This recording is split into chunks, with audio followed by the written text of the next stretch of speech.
Assalamualaikum warahmatullahi wabarakatuh, sahabat-sahabat sekalian. Jumpa kita pada sore siang hari ini.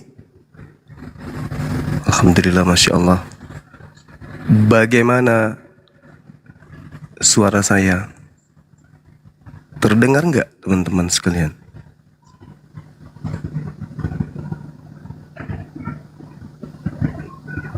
Terdengar nggak?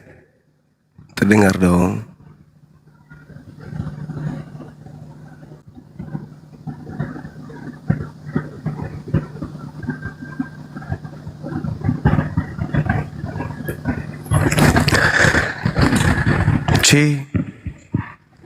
Double nggak suaranya nih? Teman-teman yang di YouTube double nggak suaranya? Atau cuman satu aja suaranya? Cek, cek, cek.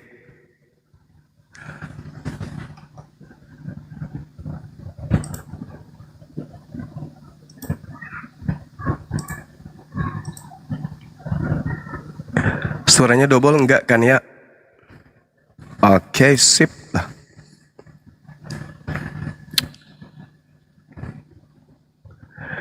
Baik, bismillahirrahmanirrahim. Assalamualaikum warahmatullahi wabarakatuh, sahabat-sahabat sekalian dimanapun berada. Puji syukur kita panjatkan kehadirat Allah Subhanahu wa Ta'ala.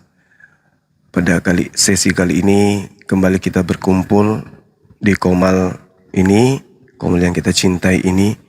Tentu tujuannya adalah untuk memberikan edukasi kepada sahabat-sahabat kita, baik rekan kita yang dari Muslim maupun mereka yang berasal dari non-Muslim.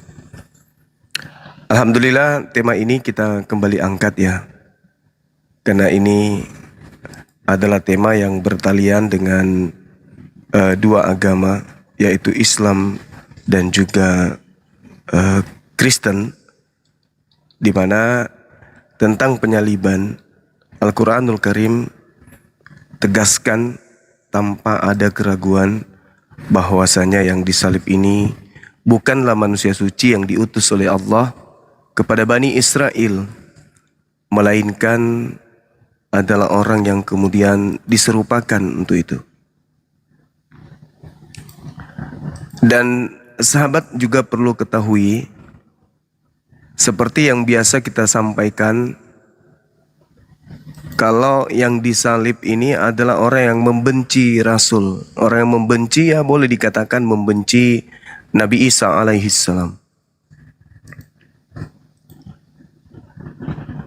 Sebagaimana yang diterangkan di dalam Al-Quranul Karim, surah Al-Ma'idah ayat 33. Di sana Allah menjelaskan, bismillahirrahmanirrahim, innama jazaa'ul ladina yuharibuna Allah wa rasulah wa yas'auna fil ardi fasadan aw yuqattalu aw yusallabu aw tuqatta'a aydihim wa arjuluhum min khilaf aw yunfaw minal ard zalika lahum khizyum fid dunya wa lahum fil akhirati azabun azim. Jadi Al-Quran menegaskan, adapun orang yang disalib adalah dia yang memerangi Allah, adalah dia yang membenci Nabi Isa, adalah dia yang membenci Rasulnya, membenci kemudian utusan-utusan Allah. Lalu mereka membuat kerusakan di bumi, mereka dibunuh dan juga disalib, atau dipotong tangan mereka atau kaki mereka secara silang, atau diasingkan dari tempat kediamannya. Kata Allah, zalika lahum hizyum fid dunya. Yang demikian itu kehinaan bagi mereka di dunia, dan di akhirat mereka mendapatkan azab yang pedih atau yang besar. Nah, jadi sahabat-sahabat yang dimuliakan oleh Allah, salib itu di dalam Al-Quran merupakan hukuman yang dihukumkan kepada yang membenci Allah, yang memerangi Allah, dan juga yang memerangi para rasulnya. Dan hukuman salib ini, kata Quran, itu adalah kehinaan bagi yang disalib di dunia ini. Zalika lahum khizyum fid dunya. Jadi itu adalah kehinaan orang yang disalib ini di dunia, dan juga nanti di akhirat akan mendapatkan azab yang besar. Jadi Al-Quran menekankan yang disalib adalah orang yang membenci Allah, orang yang memerangi Allah, memerangi utusan Allah, dan mereka disalibkan, lalu mereka dihinakan melalui salib tersebut. Nah, kalau kita kemudian belajar dari aspek Bible, kita lihat misalnya di dalam Galatia 3, teman-teman sekalian. Di situ dijelaskan Kristus telah menebus Kristen ya. Karena Kristen yang mengimani kitab itu, penyaliban itu, maka kita menggunakan kata Kristen. Jadi Kristus telah menebus Kristen dengan jalan menjadi kutuk. Karena Kristen, sebab ada tertulis, terkutuklah dia yang mati di atas tiang salib. Berarti data tersebut itu membenarkan Al-Quran. Karena menurut Al-Quran, salib itu kehinaan. Dan kehinaan itu ya salah satunya adalah kutuk. Dan di Galatia 3 ini saudara-saudara tertulis Kristus. Jadi di situ ada oknum yang disebut Kristus. Di situ tidak disebut Yesus ya, atau Yesua Hamasia, atau Isa Al-Masih, enggak. Tapi disebut Kristus. Jadi ada Kristus yang mati dengan jalan kutuk. Lalu kemudian mati dengan jalan kutuk ini, menurut Galatia ini, surat Paulus ini, itu dikarenakan hukum Taurat. Dan matinya dengan jalan kutuk karena orang-orang yang kemudian merasa diri mereka itu ada dosa sebelum mereka dilahirkan di atas muka bumi ini. Jadi orang-orang yang merasa sudah pernah melakukan dosa tetapi belum lahir di muka bumi, ya itulah yang ditebus dosanya. Dosa yang diwariskan oleh nenek moyangnya gitu loh. Jadi nenek moyangnya punya dosa katanya, lalu dosanya itu dilimpahkan kepada mereka sebagai keturunannya. Lalu ada yang bernama Kristus mati dengan jalan kutuk ya, karena hukum Taurat. Artinya orang-orang yang malas melakukan hukum Taurat mungkin. Karena kalau di dalam Ulangan 27 nomor 26, di situ dikatakan terkutuklah orang yang tidak menjalankan hukum Taurat dengan perbuatan. Nah mungkin karena saudara-saudara kita tidak melakukan hukum Taurat, mereka merasa dikutuk. Maka harus ada yang kemudian menanggung kutuk mereka, ya supaya mereka itu bisa diselamatkan. Ini menarik sahabat-sahabat sekalian. Al-Quran menarasikan bahwa yang disalib adalah orang yang memerangi Allah, yang disalib adalah orang yang memerangi Rasulnya, dan yang disalib ini adalah orang yang dihinakan di dunia dan di akhirat kelak mendapat azab yang pedih.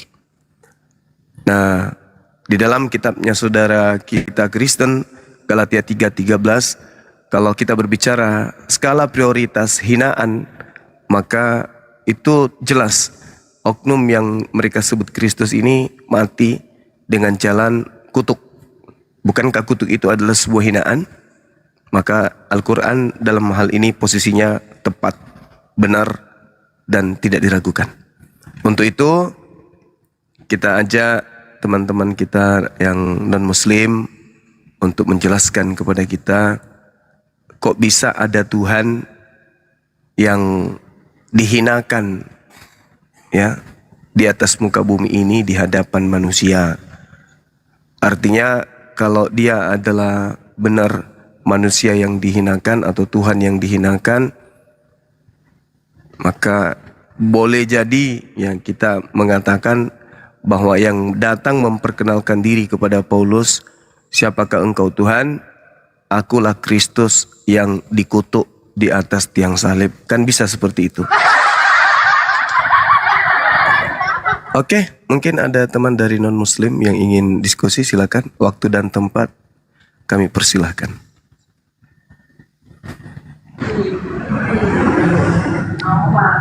Assalamualaikum. Waalaikum. Dari mana abang? Dari Islam bang, Muslim. Islam. Oh iya. Iya bang, ini terkait judulnya siapa yang disalib. Iya. Ini juga ini di Injil Matius. Injil Matius 27. ya ayat 33. Iya. Ayat 46. Injil Iya. Matius. Nah, itu yang bilang Eli labak sapaktani ya. Nah, itu saya Eli. masih ya itu saya masih agak ragu ya. Itu kayaknya bukan orang-orang Bani Israel itu yang ucapan seperti itu. Mohon mungkin bisa dicek atau dicari siapa itu yang mengucap itu. Soalnya saya ragu itu. Mungkin itu bukan kalangan orang-orang situ. Mungkin di kalangan luar kaum Bani Israel itu. Itu aja pertanyaan saya. Iya, kalau kita melihat, kita mengkaji narasi-narasi Yesus di Bible, itu Yesus memang tidak pernah memanggil Tuhannya dengan panggilan Eli. Yesusnya senantiasa memanggil Tuhannya dengan panggilan Bapa atau Abba. Itu tidak ada panggilan Yesusnya dengan panggilan Eli ini. Nanti setelah ada tragedi penyaliban, seketika oknum tersebut memanggil Eli. Untuk itu yang bisa menjelaskan ini adalah saudara kita Kristen. Karena mereka yang punya kitab, mereka yang punya konsep. Seperti itu bang. Kalau kita sudah final bahwa yang disalib ini bukanlah Nabi kita Nabi Isa, melainkan oknum yang diserupakan dengan Nabi Isa. Dan itu juga kuat indikasinya di dalam Markus 16 nomor 12. Penulis Markus mengatakan Yesus menampakkan diri dalam rupa yang lain. Artinya ya sudah beda mukanya gitu. Seperti itu saudara Arek. Kita tunggu sahabat yang lain. Ini siapa ini bang? Kena penyakit kurap bang. Warahmatullahi wabarakatuh, Bang Zuma. Waalaikumsalam warahmatullahi wabarakatuh. Iya, cuma Kena mau kurap. menyampaikan aja Bang Zuma. Iya. Tiang jemuran yang bisa menampilkan ajarannya benar naiklah ya. Itu aja Bang Zuma ya. Makasih Bang Zuma. Assalamualaikum. Allahu Akbar. Waalaikumsalam warahmatullahi wabarakatuh. Ya udah itu aja Bang Zuma. Terima kasih. Iya, makasih teman-teman. Assalamualaikum. Makasih ya kita. Waalaikumsalam warahmatullahi wabarakatuh. Kita naikkan yang ini ya, yang non muslim untuk menjelaskan ke kita gitu.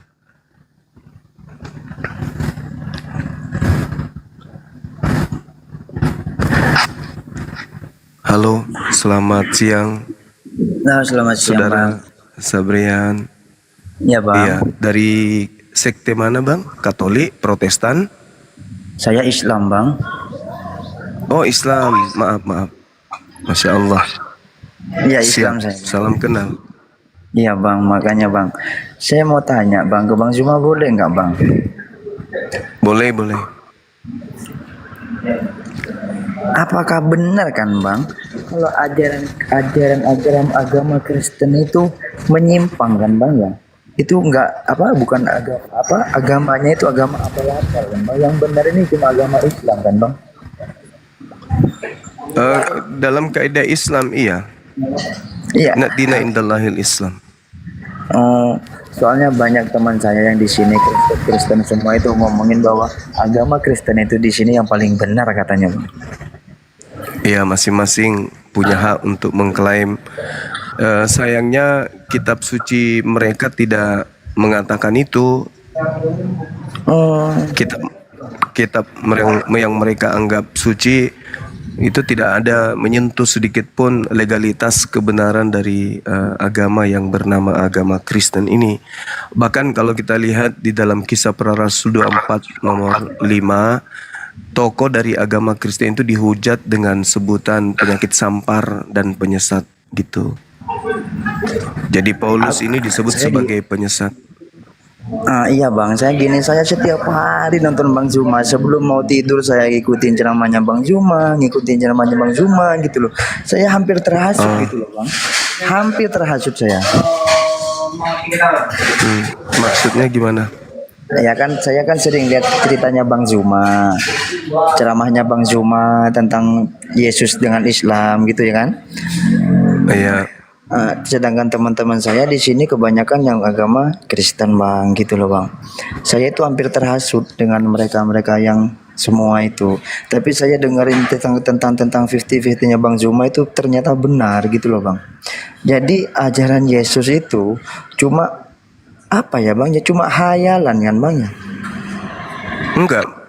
Kalau di dalam kitab mereka, Yesus itu memproklamirkan dirinya sebagai utusan Tuhan kepada Bani Israel, dan murid-muridnya percaya kalau dia adalah utusan Tuhan untuk Bani Israel.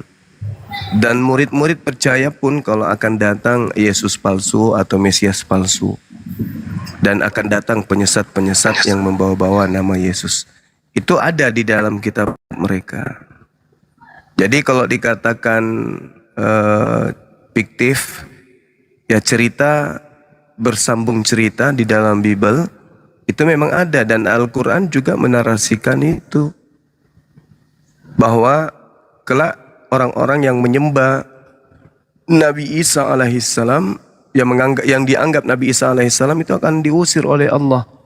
Bahkan dikatakan kafirlah mereka, laqad kafaral ladina qalu. Mereka itu dinyatakan kufur oleh Allah. Jadi yang disampaikan oleh Al-Quran ya tidak ada kelirunya gitu teman. Silakan yang non muslim bisa naik ke atas sini, kita diskusi pelan-pelan.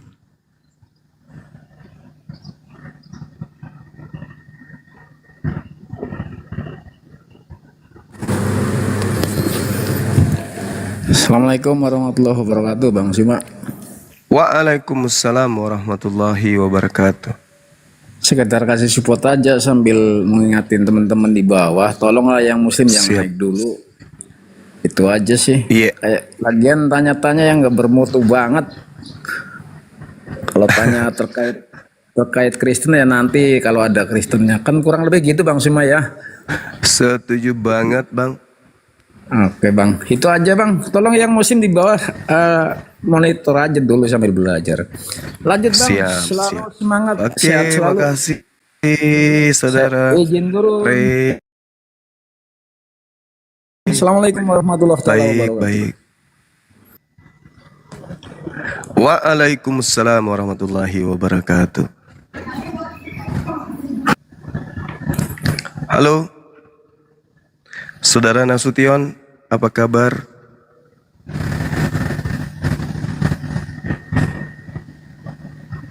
Halo, suara saya kedengaran? Assalamualaikum Bang Juma.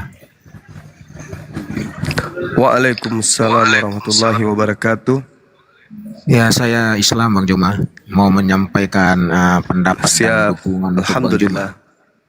Ini begini yang saya Siap. setiap hari saya simak dari tayangan-tayangan Bang Siap. Juma, selalu Kristen ini menyatakan dan membanggakan Bible-nya.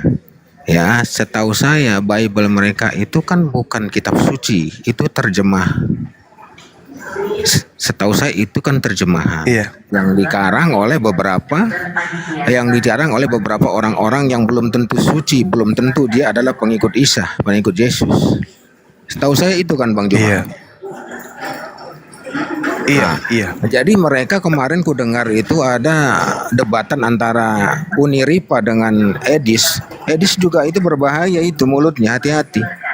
Ya, dia bisa memelintir menyatakan Tuhan dan Tuhan sama. Itu saya nggak terima itu Bang Juma. Iya, iya, Ya, iya, iya. saya sedikit nggak terima, nggak percaya. Karena kasihkan kalau mereka menyatakan Tuhan dan Tuhan sama, putarkan ada lagu Bimbo itu. Lagu Bimbo ada yang menyatakan Tuan Regan dan Tuan Andropoma. Itu aja mereka Bimbo menyatakan Tuan bukan Tuhan. Itu saja Iya, cuplikan sedikit aja yang saya tambahan buat Bang Juma supaya ya saya kesel juga gitu. Nah udah itu Iya, paham iya. saya, nanti itu tolong Bang Juma kalau mereka mengatakan Muhammad itu Rob, itu tolong dibantai habis saja itu bagaimana pemahamannya itu Bang Juma. Saya juga kurang paham masa dibilang Rob itu bagaimana. Saya juga minta tolong sama Bang Juma, tolong dikasih pahaman yang keras sedikit. Iya, iya. Ya sementara itu aja Bang Juma. Ya saya mendukung Baik, terus baik, maju baik. Bang Juma terus ya. Makasih Bang, makasih. Warahmatullahi wabarakatuh. Waalaikumsalam warahmatullahi wabarakatuh. Ya, sepintas teman-teman, kata Rob itu kan boleh Tuhan. Ya, dalam pemahaman kita bahasa Indonesia, Tuan dan Tuhan. Kalau kita berbicara kata Rob, itu sudah sering saya sampaikan. Itu tergantung konteks. Rob yang dimaksud ini apa? Kalau dia pemilik rumah, berarti dia adalah Tuhan. Kalau dia pemilik alam semesta, berarti dia adalah Tuhan. Tergantung konteks. Kalau yang menciptakan itu Tuhan.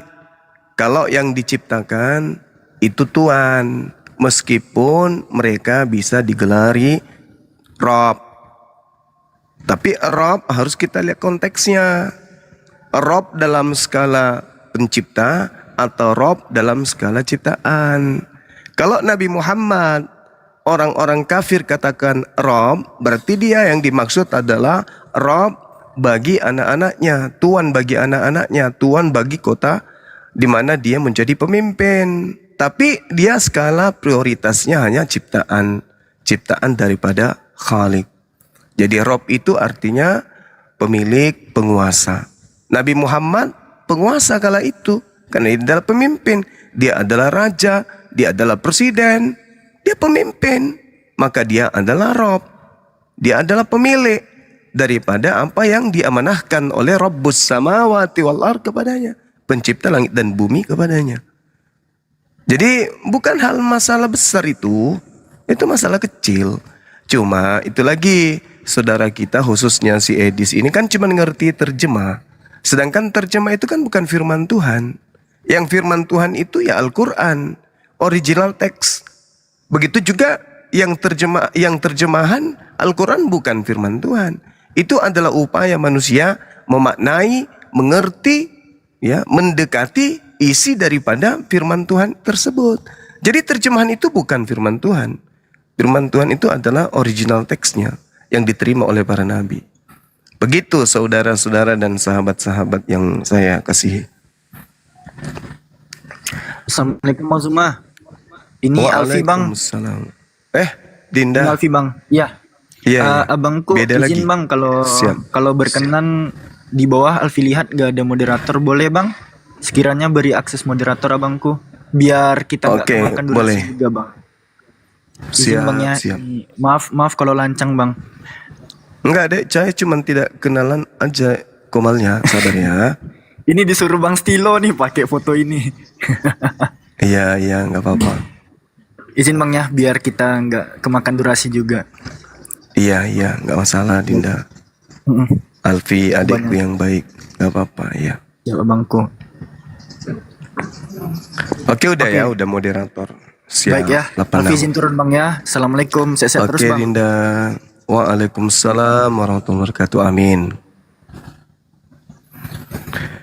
Oke, rekan-rekan sekalian yang non muslim, ini materi yang bersentuhan dengan apa? Dengan agama kita. Islam, Kristen sama-sama mengusung tentang penyaliban.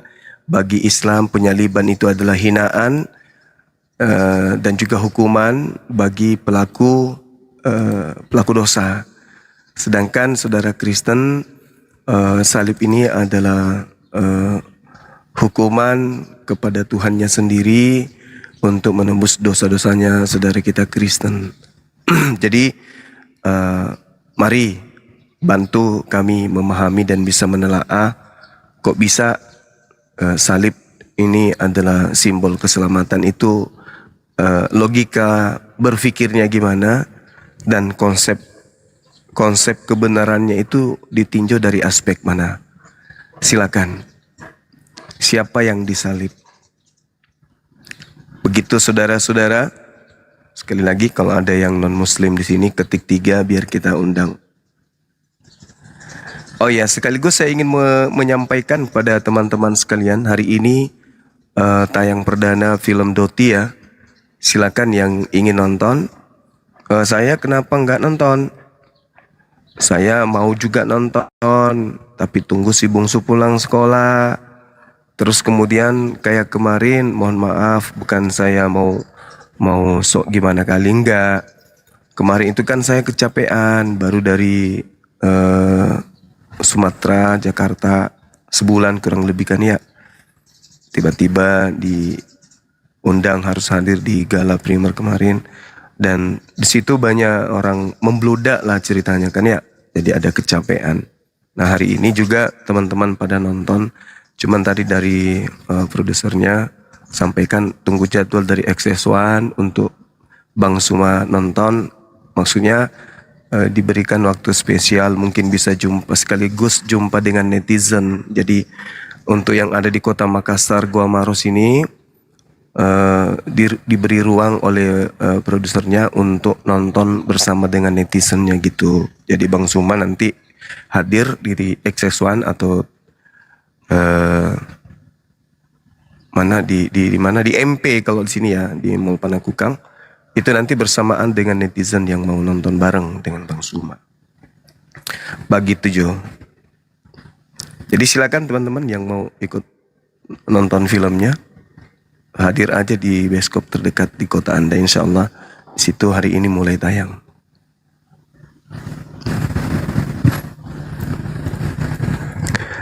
Silakan non-muslim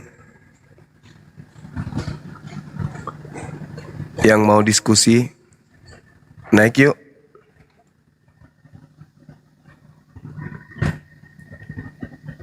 Besok silakan yang mau besok nonton boleh.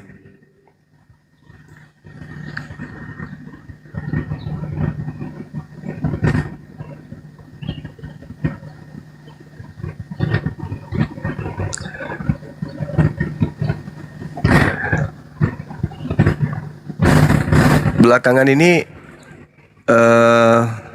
kita memperhatikan ya rekan-rekan sekalian, dari kubu Kristen itu udah jarang yang kemudian ingin tabrak argumentasi dengan Bang Suma. Mungkin kecapean kali ya menghadapi Bang Suma. Mungkin menurut mereka itu sama halnya mengantar diri untuk bersyahadat.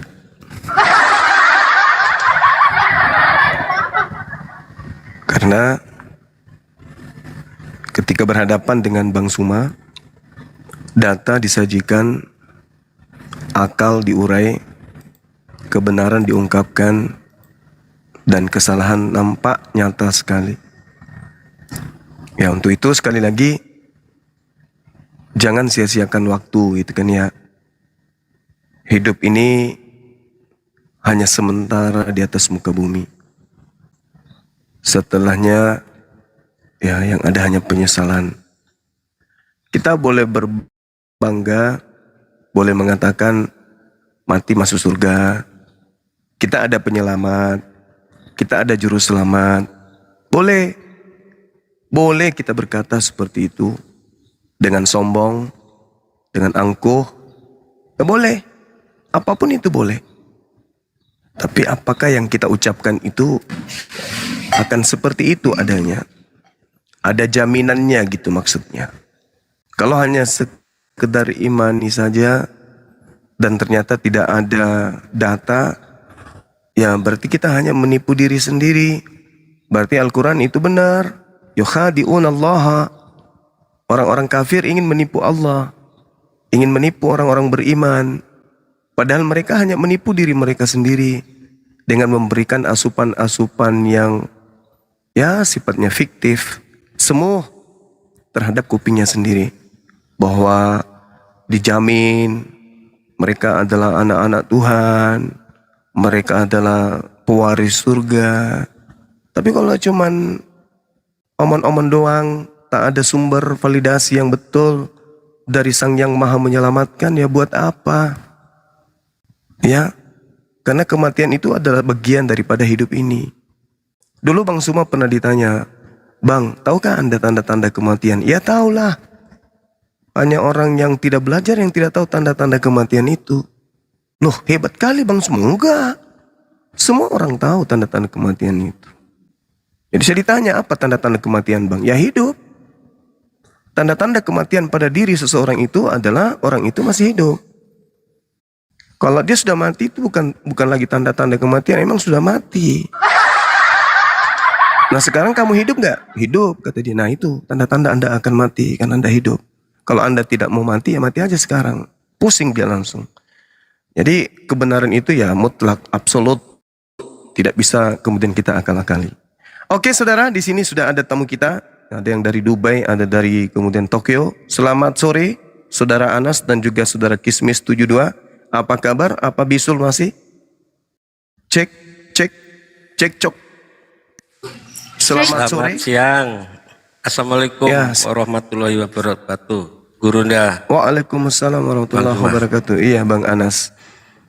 Kumaha? Aduh. Apa yang terjadi? Kan udah aku bilang, tanda-tanda kematian itu adalah hidup. Nah, saudara kita tadi langsung seketika, innalillahi wa inna ilaihi rajiun. Dari komal maksudnya. Saudara Kismis, ini takut mati makanya takut bicara. Cek. Sore, saudariku yang baik hati. Apa kabar? Puji Tuhan baik. Baik. Ya. Dari mana? Dari Katolik apa Protestan? Dari Protestan. Protestan, ya. Boleh kita diskusi atau cuman mau nyapa-nyapa? Diskusi boleh. Tapi saya mau Baik. bertanya, boleh nggak? Boleh, artinya diskusi diawali dengan bertanya. Boleh, silakan. Iya. Kalau menurut Iya. Bang Zuma kan, atau menurut Iya. Al-Quran lah ya, Isa itu Iya. diselamatkan dari salib ya. Iya, betul. Iya, Mbak. Nah, pertanyaan saya, kenapa ya Iya. Allahnya Bang Zuma itu menyelamatkan Isa dari salib? Oke. Kenapa Nabi Isa alaihissalam kemudian diselamatkan oleh Allah dari salib? Jadi gini, Nabi Isa alaihissalam itu ketika dia masih bayi di dalam surah Maryam, beliau Nabi Isa alaihissalam pernah berdoa kepada Allah ketika beliau melakukan pembelaan kepada ibunya terhadap tuduhan orang-orang Yahudi. Apa kata beliau? Wassalamu alayya yawma wulidtu wa yawma amutu wa yawma ub'atsu hayya. Dan semoga dilimpahkan kepadaku kebahagiaan, kesejahteraan, keselamatan pada saat aku dilahirkan, pada saat aku diwafatkan, pada saat aku dibangkitkan hidup kembali. Lalu di samping itu, beliau juga pernah berdoa kepada Allah Subhanahu wa Ta'ala agar hidupnya diberkati dimanapun ia berada. Itu dijelaskan juga di dalam surah yang sama, yaitu surah Maryam. Surah yang membela, kitab yang membela ibunya dan juga Nabi Isa dari tuduhan orang-orang Yahudi pada saat itu. Jadi Nabi Isa alaihi salam berdoa kepada Allah, lalu dia menyatakan, wa ja'alani mubarakan ainama kuntu, dan Allah menjadikan aku seorang yang diberkahi di mana saja aku berada. Nah, ketika kemudian Nabi Isa alaihi salam terancam ingin dibunuh, doa tadi itu dikabulkan. Dia disejahterakan, dia didamaikan, dia kemudian diselamatkan oleh Allah. Karena dia diinginkan, karena beliau menginginkan keberkahan dimanapun dianya berada. Doanya dikabulkan oleh Allah. Maka Nabi Isa ketika malaikat datang kepada ibunya bahwa laki-laki ini adalah manusia suci, maka tidak mungkin manusia suci ini akan ternoda menjadi kutukan. Sedangkan Al-Quran mengatakan salib itu adalah kutuk, salib itu adalah hinaan. Nah, sedangkan Nabi Isa adalah manusia yang mulia. Nabi Isa adalah manusia yang suci. Sama seperti di dalam Kisah Para Rasul 4 nomor 30, Yesus itu adalah hamba Tuhan yang suci. Jadi itu alasannya kenapa diselamatkan oleh Allah. Yang pertama karena Allah sudah menyatakan, mengabulkan doanya untuk disejahterakan dimanapun dan diberkati dimanapun. Dan yang kedua, Allah subhanahu wa ta'ala bakal menjadikan Nabi Isa alaihi salam sebagai pertanda akan datangnya hari kiamat dengan cara Allah subhanahu wa ta'ala kemudian menurunkan dia kembali untuk yang kedua kalinya ke atas muka bumi ini. Al-Quran surah As-Sukhruf ayat 61 insya Allah, kalau saya tidak salah, tolong diingatkan bahwa Allah merancang Nabi Isa alaihissalam datang untuk yang kedua kalinya sebagai pertanda hari kiamat, sama persis dengan tanda-tanda kiamat yang Yesus sampaikan kepada muridnya di Matius 24 nomor 27 sampai nomor 31 dan seterusnya. Jadi yang diuraikan oleh Al-Quran, tanda kedatangan Nabi Isa adalah tanda kiamat. Begitu juga tanda yang diberikan oleh Yesus kedatangannya adalah tanda hari kiamat. Seperti itu saudariku yang baik. Silakan. Ya, Sama-sama. ya, pertanyaannya kan segini. Iya. Alasan dia disalib itu memangnya apa? Apakah dia berbuat suatu kesalahan? Kan dia manusia yang suci. Iya, Apakah iya. perkara perbuatan yang ia lakukan sehingga ia disalib? Adakah kisahnya yang jelas, cara runut atau kronologi di hadis atau Al-Quran? Iya. Iya. Jadi Al-Quranul Karim menceritakan bahwasanya orang-orang Israel dalam hal ini itu melakukan pembangkangan kepada Nabi Isa alaihissalam. Jadi Nabi Isa alaihissalam ketika datang di tengah-tengah mereka Bani Israel itu menolaknya. Mereka Bani Israel ini kufur terhadap Nabi Isa alaihissalam sampai kepada keinginan mereka untuk melakukan pembunuhan. Mereka ada perselisihan paham. Fakhtalafal ahzab min bainihim. Fawailul lil ladzina kafaru min masyhadiyau azim. Jadi mereka berselisih dari golongan-golongan yang ada di antara mereka itu berselisih tentang Nabi Isa alaihissalam. Ada yang mengatakan ini adalah Mesias atau Al-Masih, ada yang mengatakan enggak, ini adalah orang kafir. Ini adalah anak orang zina. Itu. Jadi apa yang diucapkan oleh Nabi Isa itu mereka ragukan. Mereka ragu terhadap ucapan Nabi Isa alaihissalam. Tetapi di balik pengingkaran mereka kepada Nabi Isa mampu membuktikan kalau dirinya adalah rasul. Dia adalah nabi, dia adalah Al-Masih yang mereka tunggu. Dengan berbagai macam mukjizat, ya, tanda-tanda kekuatan yang dilakukan oleh Nabi Isa alaihissalam di tengah-tengah mereka. Mereka ingkar, mereka bermufakat untuk melakukan kemudian makar. Makanya Al-Quran mengatakan wa makaru wa makarallah wallahu khairul makirin. Mereka orang-orang ini ingin melakukan makar terhadap Allah dengan cara melakukan sesuatu yang tidak baik terhadap utusan Allah yaitu Nabi Isa.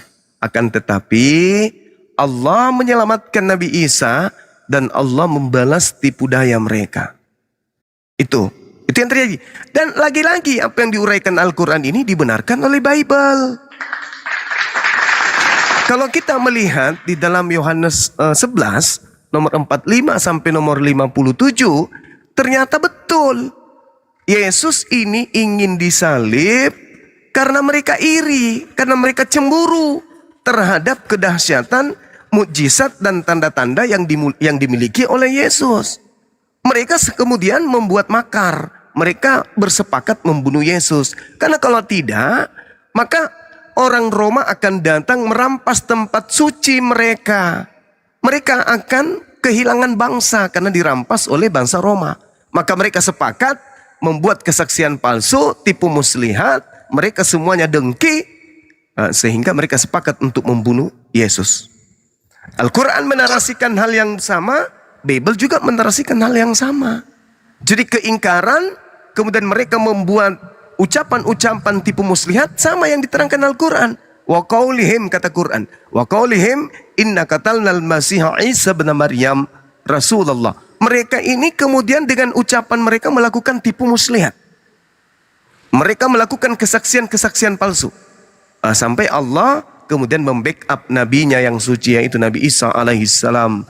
Sama seperti yang diterangkan khutbah Petrus di dalam Kisah Para Rasul 2 nomor 29, 30, 31, 32, 33 bahwa Yesus itu tidak tersentuh kematian melainkan diangkat oleh tangan kanan Elohim, langsung terangkat ke langit.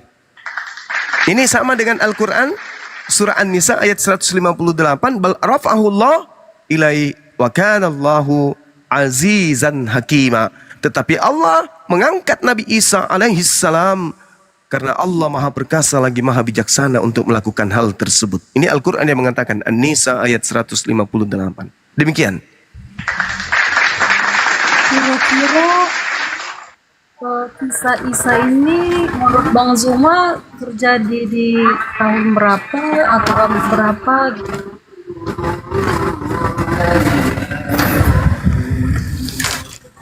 Oke, baik. Gini, saudariku, Al-Quran itu bukan catatan penulis sejarah. Nabi Muhammad itu bukan sejarawan.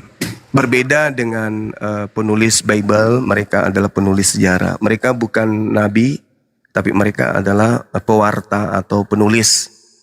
Yang boleh dikatakan mereka adalah wartawan. Sedangkan kalau baginda Rasulullah Muhammad SAW ini, itu adalah seorang wakil Tuhan yang tidak pernah melakukan penelitian terhadap kejadian yang pernah terjadi sebelum beliau. Allah hanya mengatakan kepada Nabi Muhammad SAW di dalam Al-Quranul Karim, ketika kemudian Nabi Muhammad menerima wahyu. Apa kata Allah? Wazkur fil kitabi Maryam izin tabasat min ahliha makanan syarqiyan. Wahai Nabiku Muhammad, ceritakanlah kisah tentang hambaku bernama Maryam melalui kitab suci Al-Quran, yaitu ketika hambaku ini mengasingkan diri dari keluarganya ke suatu tempat di sebelah timur Baitul Maqdis. Jadi Nabi Muhammad tidak melakukan penelitian, oh ini terjadi tahun sekian, bulan sekian, jam sekian. Enggak. Nabi Muhammad hanya menerima wahyu. Ceritakan wahai Nabiku Muhammad, wazkur fil kitab. Seperti itu. Iya, silakan. Silakan. Kalau Bang Zuma bilang tidak melakukan penelitian, adakah kemungkinan ada kesalahan dalam peristiwa itu? Kalau yang menceritakan itu adalah pencipta langit dan bumi yang maha melihat dan maha menyaksikan, maka bagi saya bersaksi demi Allah, demi yang menciptakan saya, itu tidak ada sedikit pun kesalahan di dalamnya. Kenapa? Karena bukan manusia yang menceritakan, tetapi itu adalah cerita dari Roh Kudus yang diterima dari Allah yang Maha Mengasihkan. Sedangkan kalau berita-berita dari Lukas, Markus, Matius, orang-orang ini kita tidak kenal siapa mereka, siapa bapaknya, siapa emaknya, orang dari mana. Bahkan orang Kristen pun tidak tahu siapa orang-orang ini. Hanya sebatas muridnya Paulus, hanya sebatas itu adalah muridnya Yesus, tapi nggak diketahui dia siapa. Kalau Nabi Muhammad silsilahnya jelas, keluarganya jelas, masyarakatnya jelas, rakyatnya tahu siapa dirinya, dan kemudian wahyu yang datang kepadanya itu bukan karangan. Tapi kalau yang dari Bible itu tulisan-tulisan yang dihasilkan dari hasil penyelidikan dan saduran-saduran dari kitab-kitab sebelumnya. Seperti itu. Ya, kalau kita tarik undur, apakah ketika Nabi Muhammad itu bertemu malaikat di Gua Hira, siapa yang mengkonfirmasi itu adalah malaikat? Atau adakah ayatnya bahwasanya Allah sendiri yang menunjukkan diri kepada Nabi Muhammad? Kenapa harus melalui malaikat? Iya, baik. Jadi terkait yang datang kepada Nabi Muhammad sallallahu alaihi wasallam, itu bukan sekali ya. Bukan sekali beliau datang. Tetapi selama 22 tahun lebih Nabi Muhammad kemudian berinteraksi dengan Roh Kudus ini, yaitu malaikat Jibril. 22 tahun. Lalu siapa yang menjadi saksi? Seluruh manusia yang hidup zaman itu dan seluruh manusia zaman sekarang sampai kiamat. Mereka semua menjadi saksi kebenaran bahwa yang datang kepada Nabi Muhammad itu adalah roh kebenaran atau Roh Kudus. Itu yang pertama. Yang kedua, Al-Quran menarasikan dalam surah An-Nisa ayat 166. Bismillahirrahmanirrahim. Lakinillah yashhadu bima anzala ilaika anzalahu biilmih wal malaikatu yashhadun wa kafa billahi syahida. Allah menjadi saksi atas pewahyuan Al-Quran yang diturunkan kepada Nabi Muhammad. Allah yang menurunkan Al-Quran dengan ilmunya dan para malaikat pun menyaksikan hal tersebut. Dan cukuplah Allah yang menjadi saksi. Jadi sebuah kebenaran itu tidak perlu dibutuhkan saksi. Yang namanya kebenaran tetap aja kebenaran. Meskipun diserongkan ke kiri, tetap aja kebenaran itu mutlak, absolut, tidak berubah menjadi kesalahan. Tidak ada saksi, tapi benar, tetap benar. Banyak saksi, tapi tidak benar, ya tetap salah, meskipun dibenarkan. Contoh misalnya, Al-Quran itu adalah berita dari langit, Bible itu berita dari bumi. Kenapa dikatakan berita dari langit? Karena tidak ada yang menjadi penulis pada saat kejadian. Tidak ada yang menjadi koresponden pada saat kejadian. Tidak ada yang menjadi saksi pada saat kejadian. Tidak ada daftar pustaka, tidak ada museum, tidak ada kemudian perpustakaan yang dijadikan sebagai referensi untuk mencari kisi-kisi cerita. Sumber satu-satunya hanya dari langit. Nah, Bible sumber satu-satunya dari bumi, yaitu orang-orang. Orang ke orang, ke orang, ke orang, ke orang. Dari manusia ke manusia, manusia ke manusia, manusia ke manusia. Sekarang kira-kira yang mana yang punya unsur kekeliruan? Yang dari langit atau yang dari manusia? Kira-kira yang punya unsur untuk khilaf, untuk keliru, untuk salah, dari langit atau yang dari bumi, dari manusia? Sudah jelas, yang syarat dengan kesalahan sehingga direvisi demi direvisi itu dari manusia. Al-Quran 1400 tahun silam, kalau itu karangan Nabi Muhammad, tentu ada kesalahan. Tentu tahun sekian diperbaiki, tahun kedua diperbaiki, tahun sekian direvisi. Tapi alhasil, kata Al-Quran, Inna nahnu nazzalna zikra wa inna lahu lahafizun. Aku Tuhan yang mewahyukan Al-Quran. Aku juga yang menjaga. Berarti nggak butuh saksi. Untuk apa saksi kalau yang maha melihat, yang maha menyaksikan, yang mewahyukan? Tidak perlu. Makanya Al-Quran di dalam surah An-Najm dikatakan begini. A'udzubillahi minasyaitonirrajim. Ma dalla sahibukum wa ma gawa. Nabi Muhammad tidak sesat dan tidak keliru. Wa ma yantiqu 'anil hawa. Dia yang diucapkannya itu adalah Al-Quran, tidak menurut hawa nafsunya sendiri. In huwa illa wahyu yuha. Melainkan Al-Quran itu adalah wahyu yang diilhamkan kepadanya. Allamahu syadidul quwa, yang diajarkan kepadanya melalui Roh Kudus yang sangat kuat. Jadi final, buat apa saksi? Kalau kesaksian orang-orang ya bisa kita ragukan, tapi ini tak perlu saksi. Allah yang menjadi saksi tentang pewahyuan Al-Quran. Sekarang mau percaya atau tidak mau percaya? Sederhananya gini, kita orang yang hidup di Indonesia di tahun 2025 melihat Al-Quran, melihat Bible. Al-Quran tidak pernah direvisi. Bible setiap saat direvisi. Siapa yang merevisi Bible? Manusia. Kenapa direvisi? Perbaikan, penyempurnaan, penyesuaian. Berarti dengan kata lain, Tuhan tidak maha tahu sehingga firman-Nya harus dibenerin oleh manusia. Kalau Al-Quran, manusia mana yang kemudian bisa melawan? Bisa melawan kemahatauan Allah? Tak ada. Sehingga Al-Quran, setinggi apapun pengetahuan manusia, tidak akan pernah bisa mengatakan Al-Quran sudah tidak zaman, Al-Quran harus direvisi. Itu tidak kena terhadap Al-Quranul Karim. Itulah bukti Al-Quran tidak butuh saksi. Kenapa? Al-Quran misalnya memiliki ilmu pengetahuan 100%. Di tahun 1400 dari jarak dia diwahyukan Al-Quranul Karim ini sampai hari ini terbedah dan terpecahkan, teranulir oleh ilmu pengetahuan baru 10%.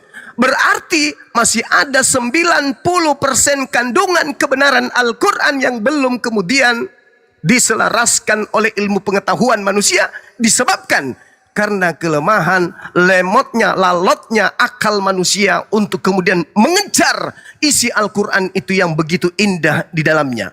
Artinya bahwa masih butuh ribuan tahun ilmu pengetahuan untuk kemudian mengurai dan mengulas sisi Al-Quran. Dengan kata lain, pengetahuan lebih dulu tertulis di Al-Quran 1400 tahun. Dan masih ada miliaran tahun ke depan untuk ilmu manusia menyamai Al-Quran. Dengan kata lain, pengetahuan manusia secanggih apapun hari ini masih tertinggal miliaran tahun ke belakang dibandingkan kemajuan Al-Quran yang ada saat ini. Sedangkan Bible, kemajuan ilmu pengetahuan manusia justru menghanyutkan Bible jauh hanyut ke belakang, sehingga Bible tidak layak lagi untuk disandingkan dengan ilmu pengetahuan, melainkan butuh revisi dan koreksi lebih lanjut. Seperti itu. Bukankah Allah Bang Zuma itu membenarkan Taurat, Zabur, dan Injil? Kenapa Iya, betul. justru bertentangan dengan Al-Quran? Ya, baik. Tidak ada yang bertentangan dengan Al-Quran. Surah Al-Ma'idah, Allah Subhanahu wa ta'ala menjelaskan kepada kami, kepada Nabi Muhammad awalnya. Hai Nabiku Muhammad, ya Rabb, ya Tuhanku, dengarkan wahai Nabiku, aku ingin mengatakan sesuatu kepadamu. Apa itu ya Rabb? Walakad akhazallahu mithaqa bani Israel. Sebelum ente, wahai Nabiku, sebelum anda, wahai Nabiku Muhammad, aku telah memanggil dan memilih dan melakukan perjanjian kepada Bani Israel. Dan aku telah mengangkat 12 di antara mereka untuk menjadi pemimpin. Dan aku Tuhan berfirman kepadanya, Inni ma'akum, aku bersama dengan kalian. La in akamtumus salah wa ataitumuz zakah wa antum birusuli. Wahai Bani Israel, aku bersama ente. Jikalau kalian melaksanakan seluruh perintah-perintahku untuk sujud beribadah, membantu si miskin, beriman kepada para utusanku, dan kalian meminjamkan pinjaman yang baik kepada mereka, maka dosa-dosamu akan aku hapuskan, dan aku pastikan kalian masuk ke dalam surga. Itu kata Allah. Dan itu tidak dilanggar oleh Al-Quran. Al-Quran mengatakan itu hukum yang terlebih dahulu datang kepada Bani Israel. Dulu Allah memilih mereka. Tapi apa kata Allah? Wabima naqdihim mitsaqahum la'annahum wa ja'alna qulubahum qasiyah.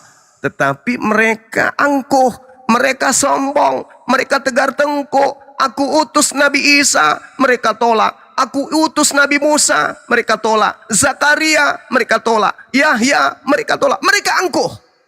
Maka apa kata Allah? Wahai Nabiku Muhammad, mereka senantiasa melanggar janjinya. Nabiku kuutus ditolaknya. Mereka angkuh, maka aku laknat mereka. Aku jadikan hati mereka keras membatu disebabkan mereka suka merubah firmanku. Itu kata Quran. Jadi Al-Quran tidak mengatakan Taurat itu bukan firmanku, Injil itu bukan firmanku. Tidak. Al-Quran surah Al-Araf ayat 145 sorry. Malah Allah subhanahu wa ta'ala menjelaskan kemudian, wahai Nabi Musa, berpegang teguhlah kamu kepada Tauratku. Dan ajarlah umatmu kemudian berpegang teguh kepadanya. Dan jangan kamu berpaling dari aturan-aturan tersebut. Al-Quran mengukuhkan Taurat. Makanya Al-Quran mengatakan orang-orang beriman dari Bani Israel, Yahudi, Nasrani, siapapun di antara mereka yang beriman kepada Allah, mereka ada jannah, mereka ada surga. Jadi Al-Quran tidak pernah merubah. Berbeda dengan ajaran Paulus, maaf, yang diulas semalam, Paulus mengatakan hukum Tuhan yang datang kepada Nabi Musa untuk Bani Israel itu adalah sampah, tinja, skubalon, kotoran. Kalau Al-Quran enggak. Nabi Muhammad mengatakan keselamatan bagi Yahudi bila mereka mendudukkan perkara berdasarkan hukum Torah. Zamannya, pada waktunya. Tapi setelah Al-Quran datang, Allah subhanahu wa ta'ala menyeru kepada Bani Israel, ya ahlal kitab qad ja'akum rasuluna yubayyinu lakum katsira ala fitrah, dan seterusnya. Wahai Bani Israel, telah datang kepada kalian ya ahlal kitab qad ja'akum rasuluna yubayyinu lakum katsiran mimma kuntum tukhfuna minal kitab wa yafuna an katsir. Itu kata Allah. Wahai Bani Israel yang dulu ku kasih Torah, yang dulu ku kasih Injil, yang kalian ingkar kepada kitab-kitabku tersebut, sekarang sudah zamannya aku mengutus Nabiku Muhammad dengan membawa Islam, membawa Al-Quranul Karim. Kalau engkau kalian, kata Allah, yahdi bihi minallah, yahdi bihillah manittaba ridwanahu subul salam. Maaf, dengan Al-Quran itu kata Allah, aku akan memberi petunjuk kepada kalian kepada jalan yang aku ridai, yaitu jalan keselamatan. Dan dengan Al-Quran itu aku keluarkan kalian dari gelap gulita. Itu kata Allah. Seperti Kalau itu boleh saudariku. tahu, Jadi silakan. Kalau boleh tahu Bang Juma, apa isi Taurat menurut kalian Muslim? Ya, kalau di dalam Al-Quranul Karim, bagian daripada yang diajarkan oleh Allah kepada Nabi Musa, salah satunya itu adalah perintah sujud ibadah. Tadi ayat yang saya bacakan itu dalam surah Al-Maidah, Allah mengatakan, jika kamu melaksanakan ibadah sholat, menunaikan zakat, ini ada nih. Jadi sholat, di mana-mana orang Yahudi ketika mereka ibadah, mereka kemudian sholat, tefillah, kemudian mereka ada perpuluhan zakat, membersihkan harta mereka dengan perpuluhan mereka. Itu ada Al-Quran katakan itu. Kemudian di dalam surah An-Nahl ayat 123, mereka diajarkan oleh eyang mereka, kakek mereka Abraham untuk bersunat. Itu syariat mereka. Kemudian Al-Hajj ayat 34, mereka diajarkan kemudian untuk menyembelih binatang untuk kurban. Banyak hal.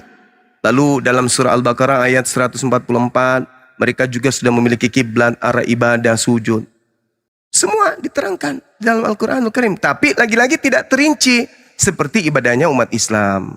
Seperti itu, karena Al-Quran bukan Torah. Al-Quran hanya kitab yang menjelaskan bahwa dulu ada kitab yang datang kepada mereka yang diberi nama Torah, Zabur, dan juga Injil. Begitu, saudari. Silakan. Kalau isi Injil? Kalau Injil, di dalam Al-Quranul Karim surah Al-Maidah ayat 116, 117, di situ Bani Israel diminta kemudian oleh Nabi Isa alaihissalam menyembah kepada Allah dan juga taat kepada Nabi Isa alaihissalam. Fattakullah wa atiun di ayat yang lain. Kemudian Nabi Isa alaihissalam mengajarkan kepada mereka hikmat Injil, yaitu tekanan-tekanan dalam kisi-kisi ibadah berdasarkan dengan hukum Taurat yang datang kepada Nabi Musa alaihissalam dan kaumnya. Lalu kemudian dikatakan ini Abdullah atani alkitab wa ja'alani nabiyan. Jadi Nabi Isa alaihissalam datang ke tengah-tengah Bani Israel sebagai nabi, sebagai cahaya, sebagai petunjuk bagi Bani Israel untuk kembali kepada Tuhannya Nabi Musa. Kemudian Nabi Isa dalam kaidah pengajaran Injilnya mengajarkan intinya ani Abdullah Rabbi wa Rabbakum. Sembahlah Tuhannya Nabi Musa, Tuhannya Nabi Ishak, Yakub dan Abraham, yaitu juga adalah Tuhanku. Ani Abdullah Rabbi wa Rabbakum. Sembahlah Tuhanku dan Tuhanmu. Itu yang diajarkan isi Injilnya Nabi Isa alaihissalam. Lalu Nabi Isa alaihissalam menekankan begini, jalan yang lurus itu adalah fattakullah wa atiun. Kalian takut kepada Tuhanku, yaitu Allah, Eloah Abraham, Eloah Isa, Eloah Yakub, dan kalian taat kepada apa yang aku perintahkan kepada kalian. Itu isi Injil yang diurai di dalam Al-Quranul Karim. Dalam arti kata, itu cakupan pengajaran Nabi Isa kepada Bani Israel, agar Bani Israel mentaati Nabi Isa, yaitu bersama-sama sujud menyembah hanya kepada Eloah Abraham, Eloah Ishak, Eloah Yakub. Seperti itu. Apakah Allahnya Bang Zuma itu bisa dipanggil sebagai Elohim? Kami umat Islam tidak pernah memanggil Tuhan kami dengan panggilan dalam bahasa Ibrani. Kami memanggilnya dengan bahasa Qurani, bahasa Arab. Ar-Rahman, Ar-Rahim, Al-Malik, Al-Quddus. Gitu. Lalu kenapa Isa memanggil Allahnya Elohim sedangkan Muhammad tidak? Ya, Elohim itu adalah bahasa Ibrani. Allah menyatakan diri kepada setiap utusannya berdasarkan bahasa masing-masing. Tidak mungkin kemudian Allah menyatakan diri kepada Nabi Muhammad menggunakan bahasa Ibrani. Sedangkan Nabi Muhammad bangsa Arab. Nabi Muhammad diajarkan kemudian untuk menanamkan pondasi awal tauhid kepada bangsa yang menggunakan bahasa Arab, di mana bangsa yang menggunakan bahasa Arab inilah kelak yang akan berpencar ke seluruh dunia untuk mengajarkan rahmat dan berkat kepada alam semesta. Jadi Nabi Muhammad didatangkan oleh Allah pewahyuan berupa bahasa yang digunakan oleh Nabi Muhammad. Begitu juga Nabi Isa menggunakan bahasa yang digunakan Nabi Isa. Seperti itu, saudari. Silakan. Kenapa harus ke bangsa Arab atau melalui bahasa Arab? Ya, bagus. Kenapa harus menggunakan bahasa Arab? Karena bahasa Arab itu mencakup seluruh bahasa yang ada di atas muka bumi ini. Hampir seluruh bahasa yang ada di atas muka bumi ini itu memiliki cakupan yang kuat dari saduran bahasa Arab. Dan bahasa Arab itu memiliki dan Al-Quran itu ketika menggunakan bahasa Arab itu memiliki mukjizat yang kemudian bisa diurai berdasarkan bahasa. Contoh, mukjizat yang meliputi Al-Quran yang bahasa Arab, ada yang disebut Al-Ijazul Balaghah, yaitu mukjizat dari segi keindahan sastra atau balaghah. Itu tidak dimiliki oleh bahasa lain. Yang kedua, Al-Ijazul Tasyri', yaitu kemukjizatan yang dimiliki oleh Al-Quran dari segi persyariatan, yaitu hukum-hukum di mana pada saat menetapkan hukum-hukum tersebut, hukum itu adil, hukum itu sempurna, hukum itu komprehensif, dan bisa menjadi klop ketika menggunakan bahasa Arab sebagai pengantarnya. Yang ketiga, yang pertama adalah Al-Ijazul Balaghah. Yang kedua adalah yang ketiga adalah Al-Ijazul Ilmi. Al-Quran itu menggunakan bahasa Arab karena dipandang memiliki kemukjizatan dari segi ilmu pengetahuan. Jadi dengan bahasa Arab ini kemudian cakupan yang muncul kemudian di dalam tataran ilmu pengetahuan yang menggunakan bahasa sebagai pengantar, bahasa Arab itu sempurna dalam kajiannya. Contoh misalnya nih, contoh. Kalau kamu. Kalau kamu, kita belum tahu nih, kamu di sini perempuan atau laki-laki. Kalau bahasa Arab, kamu laki-laki artinya anta. Kamu perempuan anti. Kalau bahasa Inggris, kamu perempuan Apa bahasa Inggris yang kamu perempuan? Bom-bom. Bim-bim. Soalnya Kalau gini laki-laki, nih, kamu laki-laki, bom-bom.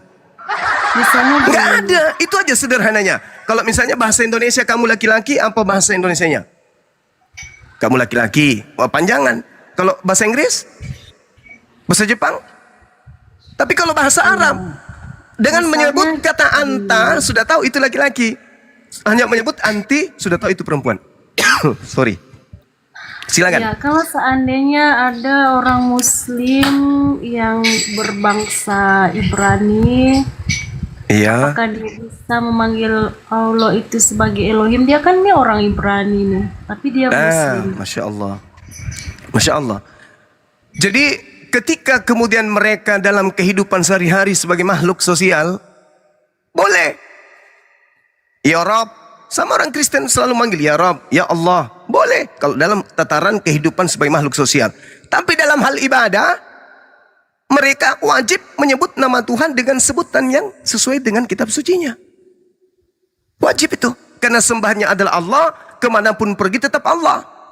Nama Tuhan kemana-mana yang betul itu kecuali gelar yang bisa berubah. Tapi kalau nama tidak bisa berubah. Nah, inilah yang saya kasih contoh semalam tentang laso bolong.